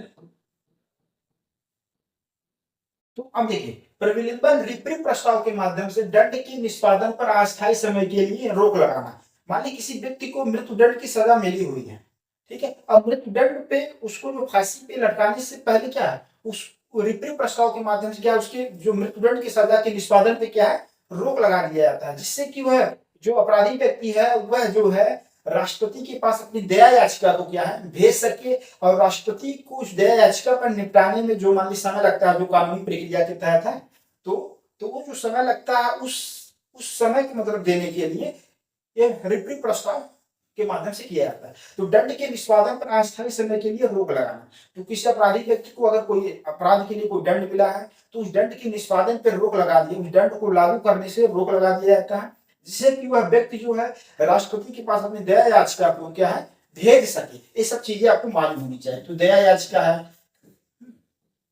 जो दया याचिका है राष्ट्रपति के पास भेज सके, और इस पर जब तक मतलब निर्णय नहीं आ जाता है तब तक जो है दंड के निष्पादन पे क्या है, रोक लगी रहती है।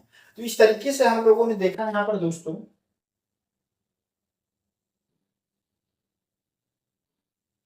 देखिए संविधान का जो अनुच्छेद 72, भारतीय संविधान का अनुच्छेद जो 72 है दोस्तों, वह राष्ट्रपति को क्षमादान की शक्ति देता है, और राष्ट्रपति जी के द्वारा जो है 5 प्रकार के जो है मतलब अनुच्छेद 72 की तहत शक्ति मतलब दिया गया है। अपराधी व्यक्ति को राहत प्रदान करना, मतलब अनुच्छेद 72 के तहत क्या है, कोई अपराधी व्यक्ति जिसको किसी न्यायालय के द्वारा कानूनी प्रक्रिया के तहत क्या उसको दंडित किया गया है, मृत्यु दंड का सजा मिला हुआ है, या कठोर कारावास का सजा मिला है, आजीवन कारावास का मिला है, तो किसी भी प्रकार का दंड मिला हुआ है तो उसको जो है राष्ट्रपति जी के द्वारा क्या है, क्षमा किया जा सकता है, लघुकरण किया जा सकता है, परिहार किया जा सकता है, विराम किया जा सकता है, या प्रविलिम्बन। तो ये सब परिस्थितियों के आधार पे जो है किया जाता है। ठीक है, अब देखिए वही चीज हम लोगों ने आपको यहाँ बताया, क्षमा का मतलब दंड से मुक्त हो जाना। अगर राष्ट्रपति के द्वारा किसी व्यक्ति को मुक्त मतलब क्षमादान कर दिया गया, माफ कर दिया गया, तो उस अपराधी व्यक्ति जो उस दंड से पूर्णतः क्या है, मुक्त हो जाता है, समाप्त हो जाता है दंड है। लघुकरण क्या होता है, दंड की प्रकृति स्वरूप को बदल दिया जाता है। जैसे अगर किसी को मृत्यु दंड मिला है तो आजीवन कारावास में बदल दिया जाएगा, कठोर कारावास को साधारण कारावास में बदल दिया जाता है। फिर उसके बाद हम लोगों ने यहाँ पर देखा परिहार। परिहार में क्या है दोस्तों, रिमिशन। इसमें क्या किया जाता है, दंड की अवधि को क्या है, कम कर देना। परिहार क्या, दंड की अवधि को कम कर देना। 5 वर्ष के कारावास को 1 वर्ष के कारावास में क्या है, बदल दिया जाता है। विराम रिस्पाइट में क्या होता है, मूल सजा। दंड में क्या है, विशेष परिस्थितियों में क्या है, परिवर्तन करना क्या है, शामिल है। विशेष परिस्थितियों में क्या है, परिवर्तन करना शामिल है। ये चीजें हम लोगों ने यहाँ पर देख लिया दोस्तों। और ये जो है प्रतिनिलंबन रिप्रीव क्या है, दंड के निष्पादन पर अस्थायी समय के लिए क्या है, रोक लगाना। ये चीजें हैं। क्योंकि मान लीजिए किसी व्यक्ति को मृत्यु दंड मिला हुआ तो अपनी दया याचिका को राष्ट्रपति के पास भेज सके और उसको उस दया याचिका पर निर्णय लेने में जो कानूनी प्रक्रिया जो समय लगता है उसके तहत जो है ये जो रिप्रीव प्रस्ताव जो है कि दंड के निष्पादन पे जो है अस्थायी समय के लिए क्या है, तो रोक लगा देती है। ठीक है, ये चीजें हो गया। अब उसके बाद दोस्तों हम लोग राष्ट्रपति द्वारा अध्यादेश जारी करना। तो राष्ट्रपति द्वारा जो अध्यादेश जारी किया जाता है, राष्ट्रपति द्वारा अध्यादेश जारी करना, राष्ट्रपति द्वारा अध्यादेश जारी करना, जो अध्यादेश जारी करना। तो अध्यादेश जारी करने की क्या परिस्थितियां होनी चाहिए, बताइए दोस्तों, इसमें क्या होना चाहिए। राष्ट्रपति द्वारा अध्यादेश जारी करना, तो इसका उल्लेख किस अनुच्छेद में किया गया है, तो अनुच्छेद 123। अनुच्छेद 123 में जो है राष्ट्रपति को, मतलब अनुच्छेद 123 जो है राष्ट्रपति को शक्ति प्रदान करता है कि वह अध्यादेश जो है जारी कर सकते हैं, अध्यादेश जारी कर सकते हैं। अनुच्छेद 123 भारतीय संविधान का अनुच्छेद 123 राष्ट्रपति को यह शक्ति प्रदान करता है कि वह अध्यादेश जारी कर सकेंगे। अध्यादेश ऑर्डिनेंस, ऑर्डिनेंस हो गया दोस्तों।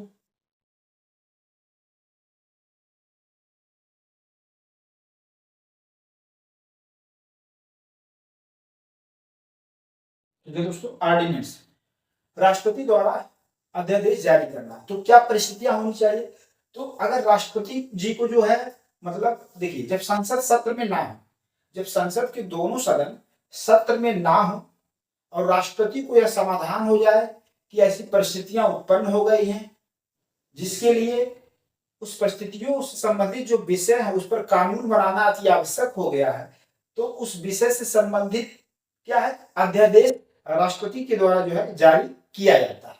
ये चीजें मालूम होनी चाहिए। तो एक पहली परिस्थिति क्या होनी चाहिए कि जब संसद के दोनों सदन सत्र में ना हो, संसद के दोनों सदन क्या है, सत्र में ना हो, संसद के दोनों सदन, संसद के दोनों सदन, संसद के दोनों सदन सत्र में न हो, संसद के दोनों सदन, दोनों सदन क्या है, सत्र में ना हो। जब संसद के दोनों सदन क्या है दोस्तों, सत्र में ना हो, संसद के दोनों सदन क्या है, सत्र में ना हो। ठीक है, दोनों सदन जब सत्र में नहीं होंगे, ये चीज है। अब सदन हम लोग जानते हैं दोस्तों, संसद क्या, एक लोकसभा है और एक क्या है दोस्तों, राज्यसभा। लोकसभा और राज्यसभा।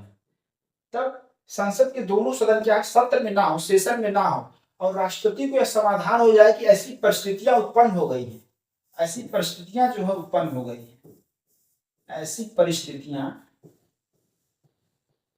ऐसी परिस्थितियां उत्पन्न हो गई हैं। ठीक, ऐसी परिस्थितियां क्या है दोस्तों, उत्पन्न हो गई है।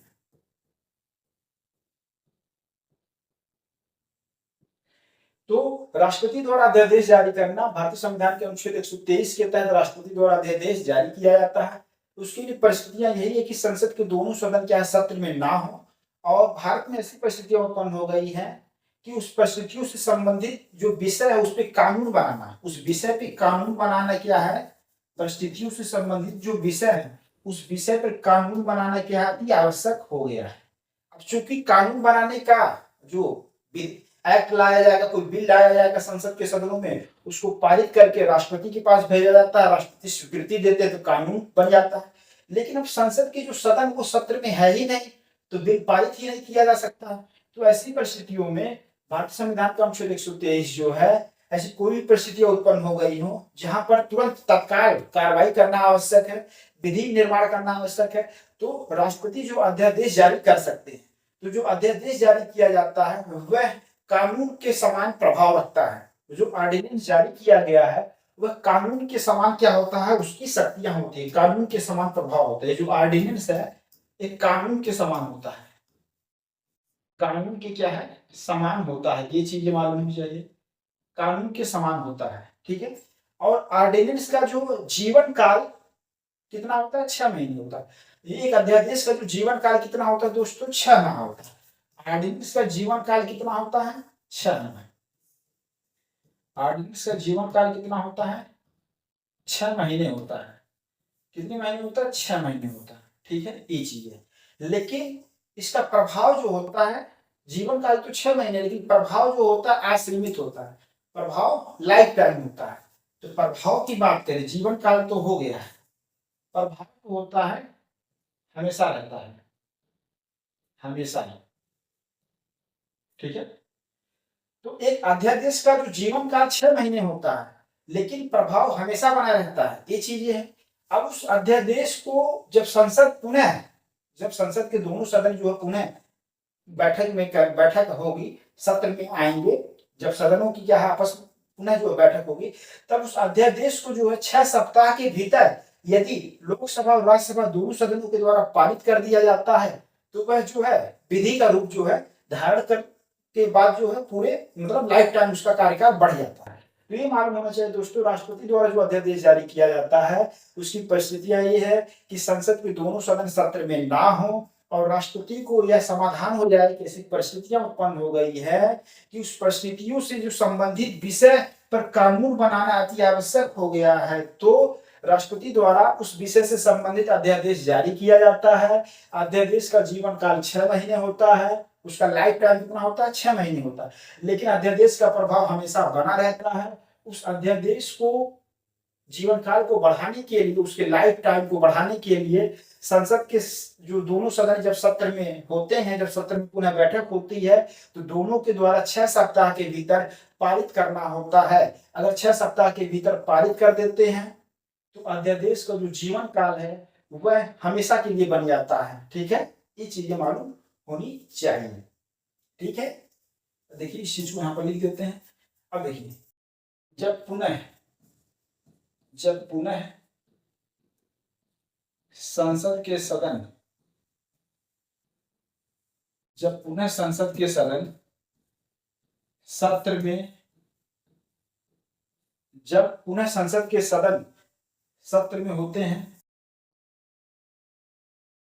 सत्र में होते हैं, तो उस अध्यादेश को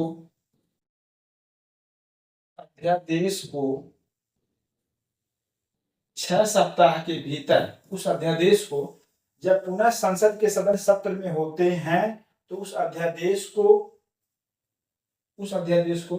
6 सप्ताह के भीतर, 6 सप्ताह के भीतर अनुमोदन, 6 सप्ताह के भीतर अनुमोदन करना होता है, अनुमोदन पारित करना होता है, पारित करना होता है, ठीक है। तो मान लीजिए जब संसद के जो सदन है, लोकसभा और राज्यसभा, जब सत्र में होते हैं, जब पुनः उनकी बैठक होगी, तब जिस दिन बैठक होती है उसी दिन से जो है 6 सप्ताह की जो अवधि है काउंट होने लगता है। अगर मान लीजिए लोकसभा का सेशन पहले आयोजित हुआ है और राज्यसभा का सेशन कुछ दिनों के बाद हुआ है, तो जो 6 सप्ताह की अवधि की गणना है, तो संसद का वह सदन जो बाद में बैठक हुआ है वहां से 6 सप्ताह की गणना की जाती है। तो मान लीजिए दोस्तों लोकसभा है, लोकसभा का मान लीजिए पहली बैठक हो गया था किसी तारीख में, कुछ दिनों के बाद राज्यसभा की बैठक हुई, कुछ दिनों के बाद मान लिया राज्यसभा की बैठक हुई, ठीक है। तो जो बाद वाला है, मान लीजिए लोकसभा की बैठक मान लीजिए सपोज करिए किसी डेट पे आरंभ हुआ, उसके कुछ दिनों के बाद राज्यसभा की बैठक आरंभ हुई, तो जो 6 सप्ताह की गणना है वह जो बाद वाला सदन है जिसकी बैठक बाद में हुई है वहां से 6 सप्ताह की गणना की जाती है। अगर वो 6 सप्ताह के भीतर दोनों सदनों के द्वारा उस अध्यादेश का अनुमोदन कर दिया जाता है, उस अध्यादेश को पारित कर दिया जाता है, तो अध्यादेश का जो जीवन काल होता है वह अमर हो जाता है। अध्यादेश क्या है? हमेशा बना रहता है। अध्यादेश का जीवन काल क्या हो जाएगा? अध्यादेश का जीवन काल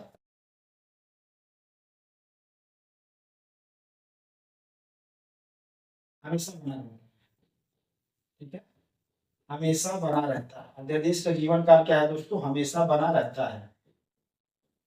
ये चीज आप समझ गए होंगे दोस्तों। यदि देखिए, जब पूरे संसद के सदन सत्र में होते हैं, जब पूरे संसद के सदनों का बैठक होता है तो उस अध्यादेश को 6 सप्ताह के भीतर अनुमोदन पारित करना होता है। यदि मान लीजिए लोकसभा का बैठक पहले हो गया, उसके कुछ दिनों के बाद राज्यसभा की बैठक हो रही है, तो जो जिस सदन की बाद में बैठक हुई है उस दिन की तारीख से लेकर 6 सप्ताह के भीतर जो है सदनों के द्वारा, लोकसभा और राज्यसभा दोनों सदनों के द्वारा जो है उस अध्यादेश का अनुमोदन पारित किया जाना आवश्यक है।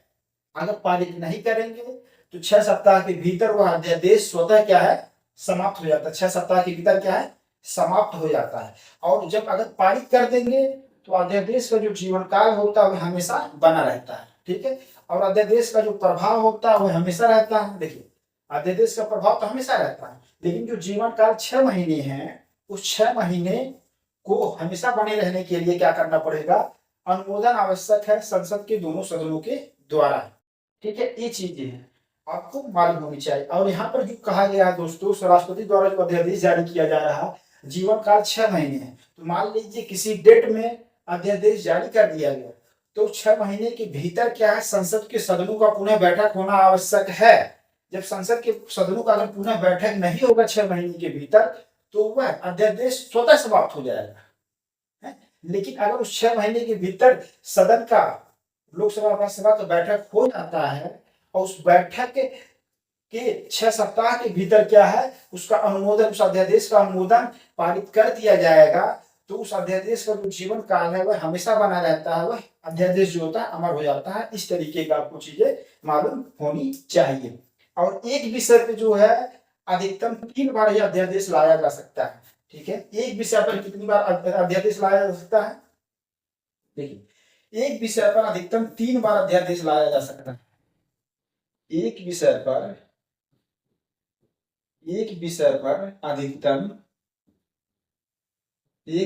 अधिकतम 3 बार अध्यादेश लाया जा सकता है।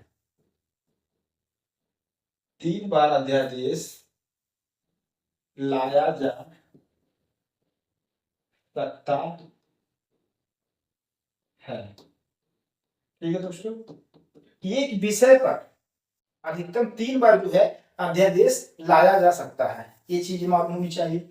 और दूसरी बात यहाँ पर ये आप समझ गए 6 सप्ताह के भीतर के कॉन्सेप्ट को। और उसके बाद यहाँ पर जो है ये कॉन्सेप्ट जो है जीवन काल 6 महीने का है। और अगर हम बात करें कुल मिलाकर अध्यादेश का, कुल मिलाकर मतलब जीवन काल कितना हुआ, मतलब मैक्सिमम कितना, मतलब उसको एक्सटेंड किया जा सकता है, तो वह क्या है? 6 महीने 6 सप्ताह। तो मान लीजिए जीवन काल तो 6 महीने होता है, मान लीजिए 6 महीने की आखिरी दिन जो है संसद का जो है सदनों का क्या बैठक आरंभ होता है। ठीक है, तो उस मान लीजिए बैठक आरंभ होता है तो वहां से क्या दोस्तों ये 6 सप्ताह की जो है गणना आरंभ होती है। तो इस प्रकार हम देखेंगे तो 6 माह 6 सप्ताह तक, 6 माह 6 सप्ताह तक जो है 6 महीने 6 सप्ताह। तो एक अध्यादेश का जो है उस तरीके से मान लीजिए टेम्परेरी जो है जीवन काल कितना बना रह सकता है अधिकतम, तो टेम्परेरी अगर बात किया जाए तो 6 महीने 6 सप्ताह तक ही एक अध्यादेश का जो है जीवन काल बना रह सकता है। और वो उसका जीवन काल हमेशा बना रहे तो उसके लिए सदन जो है लोकसभा और राज्यसभा दोनों सदनों के द्वारा जो है अनुमोदन उसको पारित करना होता है। और पारित हो जाएगा अध्यादेश तो वह हमेशा उसका कार्यकाल जो बना रहता है। ये चीज आपको बारीकी मालूम होनी चाहिए। एक अध्यादेश जो है टेम्परेरी जो है 6 महीने 6 सप्ताह तक ही क्या है बना रह सकता है। ये चीज आप यहाँ पर देख लेंगे, अध्यादेश के बारे में सब चीजें आप जान जाइए दोस्तों बढ़िया से, सब स्क्रीनशॉट ले सकते हैं। और यहाँ पर जो है दोस्तों एक विषय पर अधिकतम क्या है 3 बार अध्यादेश लाया जा सकता है। तो इस तरीके से दोस्तों हम लोगों ने राष्ट्रपति से संबंधित जो प्रोविजंस था उसको रिवाइज किया, और जो बीच में जो कॉन्सेप्ट थे वहां पर भी हमने थोड़ा सा समय दिया क्योंकि आपको कोई डाउट ना रहे। और इससे रिलेटेड जो प्रश्न आप पीवाईक्यू अगर सॉल्व कर रहे हैं या आने वाले किसी भी एग्जाम में आप पेपर देंगे तो आप राष्ट्रपति से संबंधित जो प्रोविजंस से और भी जो इनसे रिलेटेड जो क्वेश्चन आएंगे तो आप बहुत अच्छे ढंग से जो क्वेश्चन कर सकते हैं। ठीक है दोस्तों, और इसमें आप पहले से जानते ही होंगे जो राष्ट्रपति होते हैं वो संसद के क्या है, अंग है। ये भी चीजें आपको यहाँ पर नोट डाउन करा देते हैं। राष्ट्रपति क्या है, राष्ट्रपति जो है संसद की क्या है, अंग है। ये तो मालूम ही होगा आपको, एक बार रिवाइज कराते। राष्ट्रपति जो है संसद के अंग है। ठीक है, संसद की क्या है, अंग है। ठीक है, भारतीय संविधान का जो अनुच्छेद 79 है, अनुच्छेद 79 दोस्तों संसद की कितने भाग हैं, तो संसद कैसे बना है, तो संसद दोस्तों लोकसभा, लोकसभा प्लस राज्यसभा और प्लस दोस्तों राष्ट्रपति।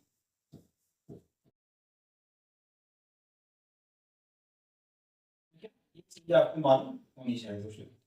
तो अनुच्छेद 79 संसद के 3 अंग है, लोकसभा, राज्यसभा और राष्ट्रपति। और संसद के द्वारा कोई बिल पारित करके, संसद के द्वारा जो कोई बिल है उसको पारित करके राष्ट्रपति के पास भेजा जाता है, और राष्ट्रपति को अनुच्छेद 111 के तहत, अनुच्छेद 111 के तहत, अनुच्छेद 111 के तहत, अनुच्छेद 111 के तहत राष्ट्रपति संसद के द्वारा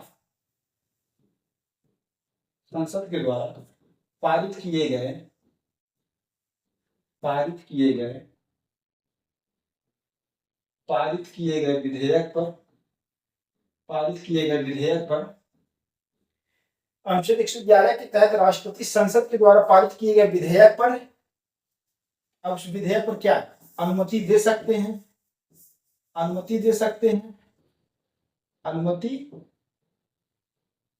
दे सकते हैं, अनुमति क्या है, रोक सकते हैं, अनुमति रोक सकते हैं, विधेयक को अस्वीकार कर सकते हैं। विधेयक को क्या किए, अस्वीकार कर दिए। तो जो विधेयक को अस्वीकार कर देंगे तो बिल वहीं पर क्या होगा, समाप्त हो जाएगा। या पुनर्विचार के लिए क्या भेज सकते हैं, पुनर्विचार के लिए क्या है, भेज सकते। ये चीजें क्लियर हो गई। तो अनुच्छेद 111 के तहत राष्ट्रपति संसद के द्वारा पारित किए गए विधेयक पर अनुमति दे सकते हैं, अनुमति रोक सकते हैं, उस विधेयक को अस्वीकार कर सकते हैं, या विधेयक को पुनर्विचार के लिए सदनों को भेज सकते हैं। जब पुनर्विचार के लिए सदन को भेज दिया जाएगा तो जब बिल पुनः सदन के द्वारा पारित करके राष्ट्रपति के पास आएगा तो उस विधेयक पर अपनी अनुमति देने के लिए क्या है, राष्ट्रपति जो है बाध्य है, उस पर अपनी अनुमति क्या है, राष्ट्रपति जी देंगे। ये चीजें क्लियर होना चाहिए। धन विधेयक को पुनर्विचार के लिए नहीं भेज सकते। धन विधेयक और संविधान संशोधन विधेयक, धन विधेयक और संविधान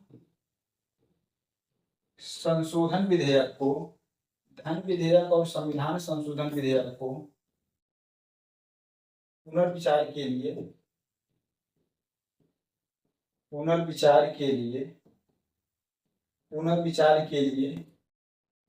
नहीं भेज सकते हैं। ठीक है, पुनर्विचार के लिए नहीं भेज सकते हैं। ये चीज आप ध्यान रखिएगा दोस्तों कि धन विधेयक और संविधान संशोधन विधेयक को पुनर्विचार के लिए नहीं भेज सकते हैं। ये चीजें हैं। अब धन विधेयक पे जो है वह अपनी अनुमति देंगे या अनुमति रोक लेंगे। धन विधेयक में क्या कर सकते हैं राष्ट्रपति जी, धन विधेयक पर दो चीजें, अनुमति देंगे या अनुमति रोक लेंगे। अनुमति देंगे या अनुमति जो है रोक सकते हैं, अनुमति जो है रोक सकते हैं। ये चीजें क्लियर हो गया।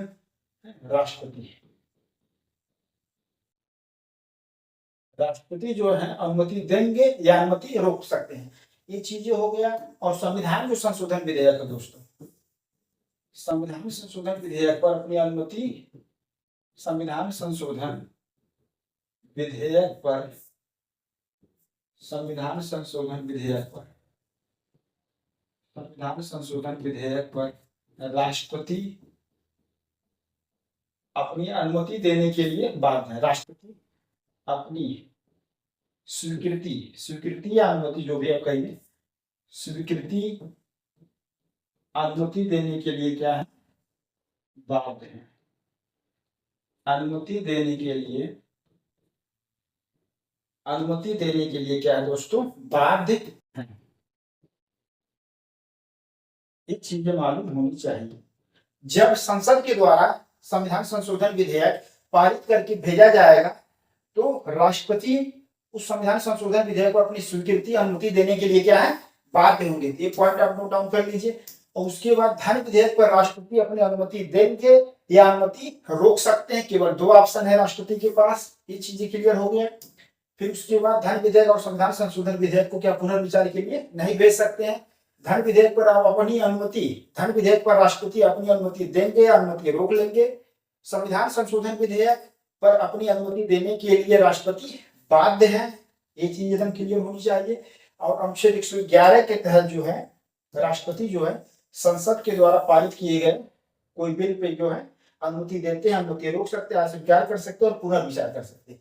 ये सब जो परिस्थिति है किसके लिए, साधारण विधेयक। अगर कोई साधारण बिल है, साधारण विधेयक पर वह अनुमति दे सकते हैं, अनुमति रोक सकते हैं और अस्वीकार कर सकते हैं और पुनर्विचार के लिए भेज सकते हैं। साधारण विधेयक अगर मान ली बात की जाए, जो साधारण विधेयक अगर है, ऑर्डिनरी बिल है, अगर ऑर्डिनरी बिल है तो ऑर्डिनरी बिल पे सब राइट इनको राष्ट्रपति जी के पास है। साधारण विधेयक पर अनुमति दे सकते हैं, अनुमति रोक सकते हैं, अस्वीकार कर सकते हैं, पुनर्विचार के लिए भेज सकते हैं।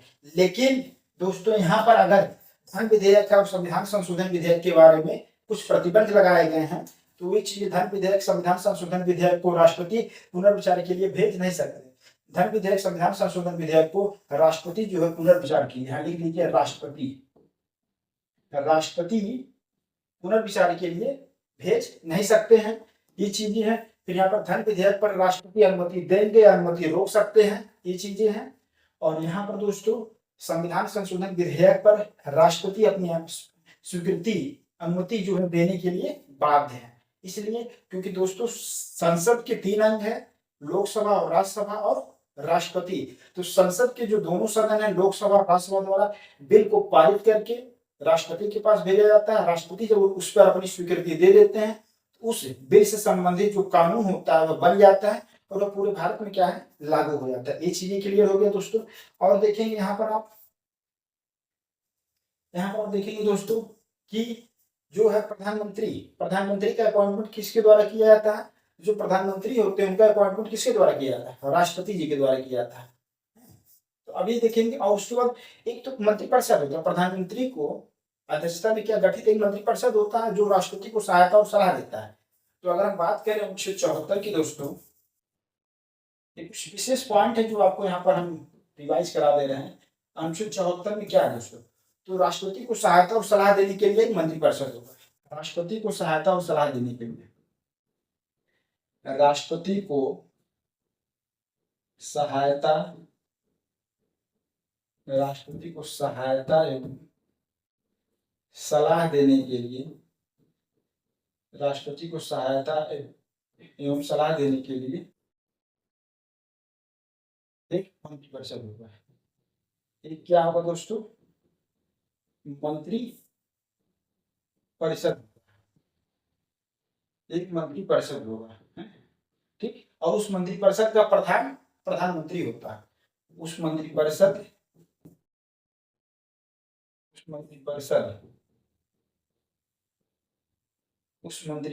का प्रधान प्रधानमंत्री होता है। ठीक है, ये चीजें हैं। प्रधानमंत्री होता है। ठीक है दोस्तों, क्लियर है। अनुच्छेद 74 क्या कहता है, राष्ट्रपति को सहायता और सलाह देने के लिए एक मंत्रिपरिषद होगा और उस मंत्रिपरिषद का प्रधान प्रधानमंत्री होता है, प्राइम मिनिस्टर होते हैं। ये चीजें हैं। और उसके बाद प्रधानमंत्री का जो अपॉइंटमेंट है, प्रधानमंत्री का अपॉइंटमेंट जो अनुच्छेद 75 का क्लास 1 है, प्रधानमंत्री की नियुक्ति राष्ट्रपति के द्वारा जो है की जाती है। ये इंपॉर्टेंट है, देख लीजिए अनुच्छेद 75 का क्लास 1, प्रधानमंत्री की नियुक्ति राष्ट्रपति के द्वारा की जाती है। प्रधानमंत्री की नियुक्ति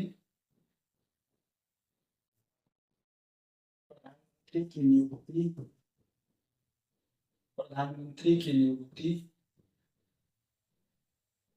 राष्ट्रपति के द्वारा, प्रधानमंत्री की नियुक्ति राष्ट्रपति के द्वारा की जाती है। ठीक है, की जाती है। ठीक है, प्रधानमंत्री की जो नियुक्ति है वह राष्ट्रपति के द्वारा की जाती है, और जो अन्य मंत्री की नियुक्ति जो है प्रधानमंत्री की सलाह पर राष्ट्रपति के द्वारा जो है की जाती है। अन्य मंत्री की नियुक्ति, जो अन्य मंत्री हैं, अन्य मंत्री की नियुक्ति,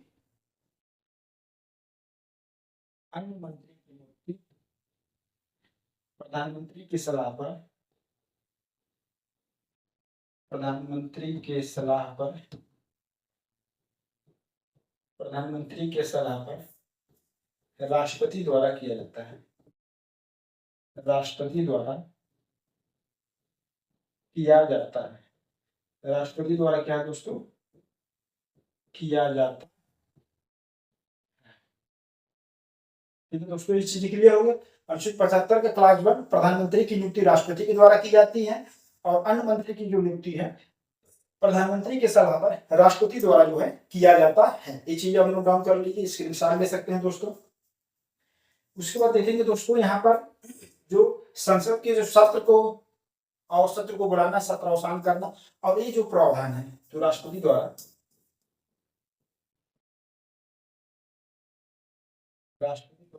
संसद का सत्र, संसद का सत्र अवसान और राष्ट्रपति द्वारा जो है संसद का सत्र और सत्रावसान करना, ये चीजें हैं। तो संसद का सत्र और सत्रावसान जो है किया जाता है, और साथ ही दोस्तों जो है लोकसभा का जो विघटन जो है किया जाता है। लोकसभा का विघटन, लोकसभा का विघटन, लोकसभा का जो विघटन है। और क्या दोस्तों, लोकसभा का विघटन। तो राष्ट्रपति द्वारा जो है संसद का सत्र जो बुलाया जाता है, सेशन बुलाया जाता है, सेशन बुलाया जाता है, और प्रोरोगेशन हो गया, प्रोरोगेशन हो गया, और डिसॉल्यूशन, विघटन, डिसॉल्यूशन। ठीक है दोस्तों, डिसॉल्यूशन। तो राष्ट्रपति द्वारा जो संसद का सत्र है और जो सत्र अवसान हो गया करना, और लोकसभा का जो विघटन है, यह किसमें उल्लेख किया गया है, तो जो है भारतीय संविधान के अनुच्छेद 85 है, अनुच्छेद 85 में इसका जिक्र है। कहाँ है, अनुच्छेद 85। तो अनुच्छेद 85 में इसका जिक्र किया गया कि राष्ट्रपति द्वारा संसद का सत्र बुलाया जाएगा, सत्र अवसान किया जाएगा, प्रोरोगेशन, सेशन बुलाया जाएगा, और लोकसभा का विघटन जो डिसॉल्यूशन। तो एक वर्ष में जो है संसद के जो सदनों का कम से कम 2 बार बैठक, 2 बार सेशन होना चाहिए। तो एक सत्र का जो है एक मतलब दोनों एक वर्ष में कम से कम क्या है 2 बार तो सेशन होना ही चाहिए। 2 बार से अधिक हो रहा तो और अच्छी बात है। तो इस तरीके से दोस्तों ये सब चीजें आप देख लेंगे यहाँ पर। ठीक है, फिर देखा गया, फिर ये देख लिया गया अनुच्छेद 85 में उल्लेख है राष्ट्रपति का संसद का जो सत्र, राष्ट्रपति द्वारा क्या है संसद का सत्र अवसान करना। राष्ट्रपति के द्वारा क्या है संसद का सत्र बुलाया जाता है, लोकसभा और राज्यसभा का सेशन बुलाया जाता है, और सत्र अवसान किया जाता है, सेशन को समाप्त किया जाता है, ये चीजें। और लोकसभा का विघटन जो है राष्ट्रपति जी के द्वारा जो किया जाता है। लोकसभा का विघटन कब होगा, तो प्रधानमंत्री की सलाह पर। कब होगा दोस्तों, यहाँ पर लोकसभा का विघटन कब होगा, तो लोकसभा का विघटन जो है प्रधानमंत्री की सलाह पर किया जा सकता है। ठीक है, ये चीज आपको मालूम होनी चाहिए। और सेशन मतलब देखिए एक वर्ष में कम से कम जो है संसद का 2 सत्र होना चाहिए, 2 बैठकें होनी चाहिए। ठीक है, 2 बैठकों के बीच में जो है 6 माह से अधिक का अंतर नहीं होना चाहिए। ये सब चीज आपको मालूम होनी चाहिए। संसद का सत्र एक वर्ष में जो कम से कम 2 बार तो होना ही चाहिए, 2 बार से अधिक हो रहा तो अच्छी बात है। सत्र को समाप्त करना राष्ट्रपति जी के द्वारा किया जाता है, और लोकसभा का विघटन जो है राष्ट्रपति के द्वारा किया जाता है। और सदन को जो स्थगन किसके द्वारा किया जाता है, जो सदन के पीठासीन अधिकारी होते हैं, जो सदन का स्थगन किसके द्वारा किया जाता है दोस्तों, जो सदन का स्थगन होता है वह जो सदन के पीठासीन अधिकारी होते हैं उनके द्वारा किया जाता है। सदन के पीठासीन अधिकारी जो होते हैं, जो सदन के पीठासीन अधिकारी हैं, ठीक है दोस्तों, सदन के जो पीठासीन अधिकारी के द्वारा क्या है, सदन का स्थगन किया जाता है। ये चीज आपको ध्यान में रखना है, ठीक है, ये चीज आपको यहाँ पर ध्यान में रखना दोस्तों, स्थगन। लेकिन सदन का सत्र बुलाना, सत्र अवसान करना, ये सब चीज किसके हाथ में है, राष्ट्रपति के हाथ में। लेकिन जो सदन है, अब संसद जानते हैं दोस्तों, संसद के दो हैं, एक लोकसभा, तो लोकसभा का सेशन बुलाया जाएगा, और राज्यसभा का क्या है, सेशन बुलाया जाएगा। ये चीज आपको क्लियर होनी चाहिए।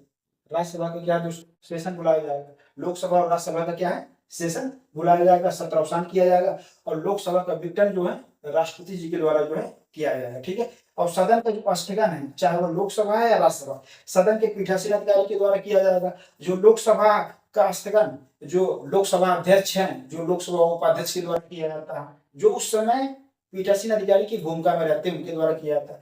ऐसे राज्यसभा का जो स्थगन है राज्यसभा के सभापति के द्वारा किया जाता है, राज्यसभा के उपसभापति के द्वारा किया जाता है। उस समय राज्यसभा के जो पीठासीन अधिकारी होते हैं उनके द्वारा जो है राज्यसभा का जो है स्थगन किया जाता है। ये आपको ध्यान में रखना है कि जो संसद के लोकसभा और राज्यसभा का जो सत्र है और सत्र अवसान राष्ट्रपति के द्वारा किया जाता है। लोकसभा और राज्यसभा जो सदन है उनका स्थगन सदन के पीठासीन अधिकारी के द्वारा जो है किया जाता है। तो और चीजें कुछ देख लिया जाए दोस्तों इसके साथ। अब देखेंगे सदनों में अभिभाषण का और संदेश भेजने का अधिकार किसके पास है, राष्ट्रपति के पास है। तो सदनों में अभिभाषण का है, सदनों में अभिभाषण का, सदनों में अभिभाषण का और संदेश भेजने का अधिकार, और संदेश भेजने का, सदनों में अभिभाषण का और संदेश भेजने का राष्ट्रपति का अधिकार है। सदनों में अभिभाषण का और संदेश भेजने का राष्ट्रपति के पास अधिकार है, राष्ट्रपति के पास अधिकार है, ठीक है। ये चीज है।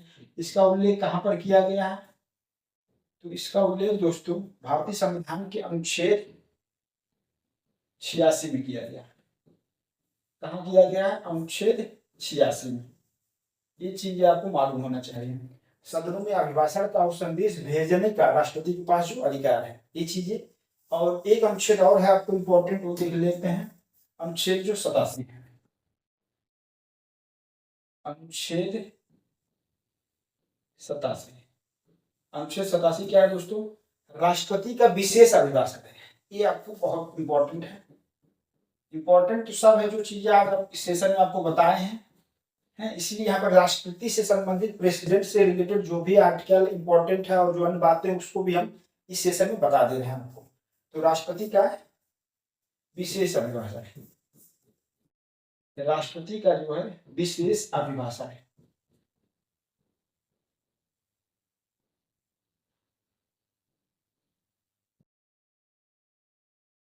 ठीक है दोस्तों, तो राष्ट्रपति का जो है विशेष अभिभाषण क्या है, तो राष्ट्रपति का जो विशेष अभिभाषण है, जब आम चुनाव होते हैं, जब लोकसभा का आम चुनाव होता है, तो आम चुनाव के बाद जो नई लोकसभा गठित होती है, तो उसके प्रथम सत्र के आरंभ में और प्रत्येक वर्ष के प्रथम सत्र के आरंभ में संसद के दोनों सदनों को, लोकसभा और राज्यसभा दोनों सदनों को एक साथ जो है राष्ट्रपति के द्वारा जो है संबोधित किया जाता है और उसके आह्वान का क्या है, कारण बताया जाता है।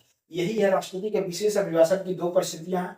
एक आम चुनाव के बाद गठित नई लोकसभा का प्रथम सत्र, आम चुनाव के बाद गठित, आम चुनाव के बाद गठित नई लोकसभा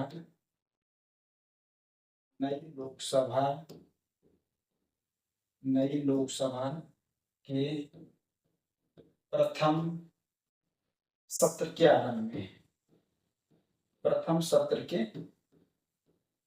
आरंभ में। ठीक है दोस्तों, क्लियर हो गया। राष्ट्रपति के विशेष अभिभाषण का पहला कंडीशन ये है कि वह आम चुनाव के बाद गठित नई लोकसभा के प्रथम सत्र के आरंभ में क्या है, संसद के दोनों सदनों को क्या है, एक साथ सम्मिलित अभिभाषण करते हैं। एक पॉइंट हो गया। और एक पॉइंट और है दोस्तों, प्रत्येक वर्ष के प्रथम सत्र के आरंभ में, प्रत्येक वर्ष के प्रथम सत्र के आरंभ में, प्रत्येक वर्ष के प्रथम सत्र के आरंभ में, ठीक है। तो प्रत्येक वर्ष के प्रथम सत्र के आरंभ में एक साथ समवेत दोनों सदनों, एक साथ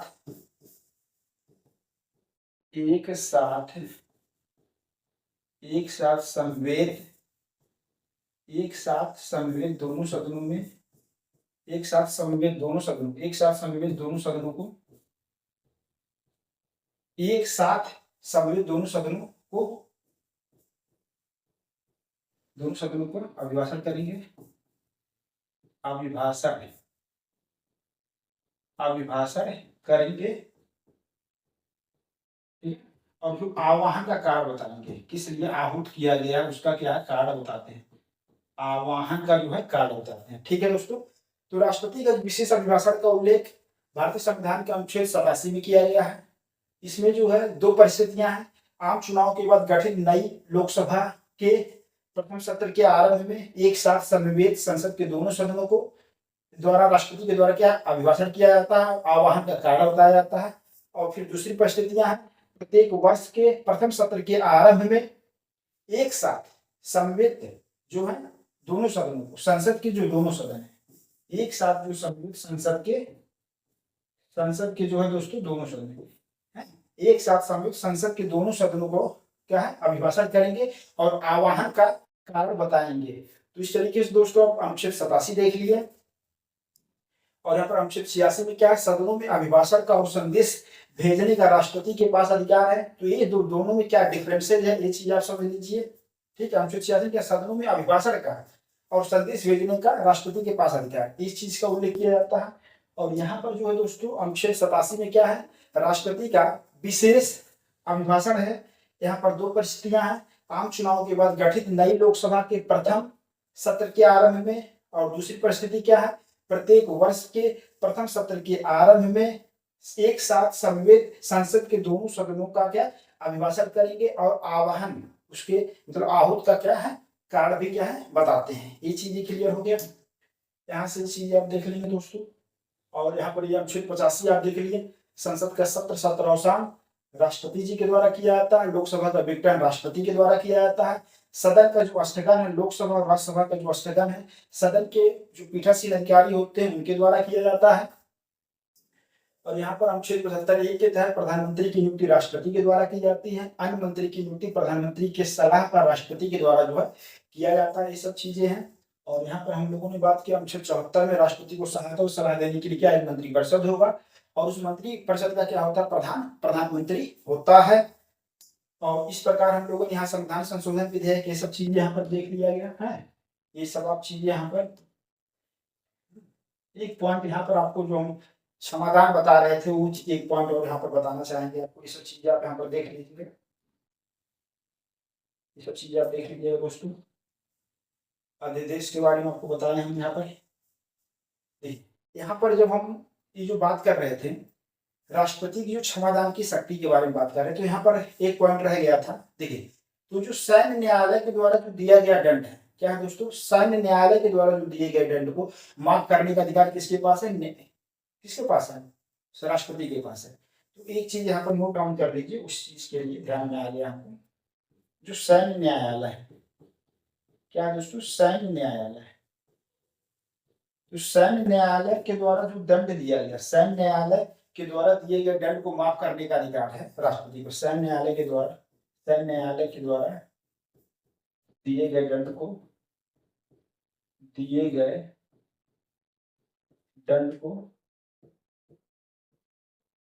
क्षमा करने का अधिकार।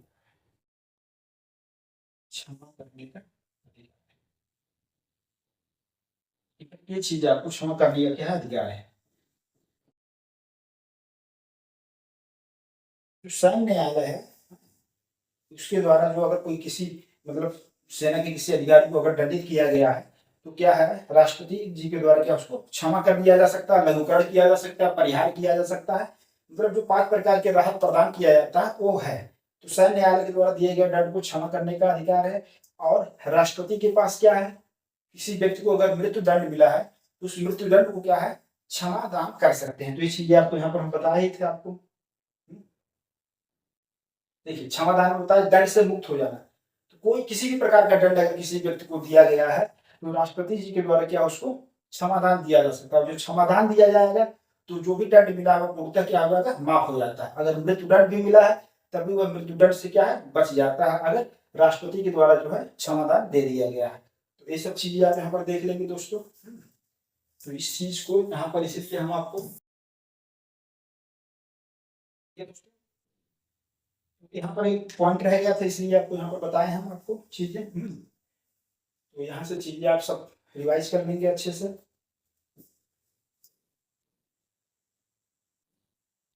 और यहाँ पर हम लोगों ने आपको अध्यादेश के बारे में बताया। ये अध्यादेश जो है स्क्रीनशॉट ले सकते हैं और इसकी जो बारीकियां थी उसको आप एक बार और रिवाइज कर लेंगे तो आप बेहतर मतलब इससे संबंधित जो क्वेश्चन है उसको आप सही ढंग से कर पाएंगे, गलत नहीं होगा।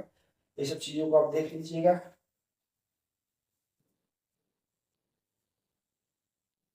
ठीक है दोस्तों, और ये सब जो है आपको जो राष्ट्रपति से संबंधित जो विशेष कुछ अनुच्छेद थे उसको हम यहाँ पर समराइज कर दिए। इस अनुच्छेद 74 के बारे में आप चीजें विशेष जो बताएं उसको देख लीजिएगा। अनुच्छेद 75 का जो विशेषता है वो चीज आप देख लेंगे यहाँ पर। और यहाँ पर अनुच्छेद जो 85 के बारे में जो बारीकियां हैं वो आप ध्यान में रखिएगा। ठीक है दोस्तों, यहाँ से ये चीजें। और जो अनुच्छेद 86 के जो प्रावधान है इसको भी आप यहाँ पर अच्छे से नोट डाउन कर लीजिएगा और जो डिफरेंसेज है उसको आप समझ लीजिएगा अच्छे से। और देखिए यहाँ पर जो है अनुच्छेद 87 में क्या बातें की गई है, क्या विशेषताएं हैं, उन सब चीजों को आप देख लेंगे।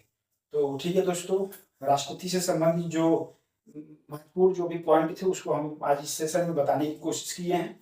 राष्ट्रपति से संबंधित जो भी प्रावधान थे और राष्ट्रपति से संबंधित जो भी आप क्वेश्चन करेंगे तो आप आसानी से जो है पेपर को सॉल्व कर पाएंगे। तो ठीक है दोस्तों, फिर मिलते हैं नए टॉपिक के साथ। तब तक के लिए वीडियो देखने के लिए आपको बहुत बहुत धन्यवाद।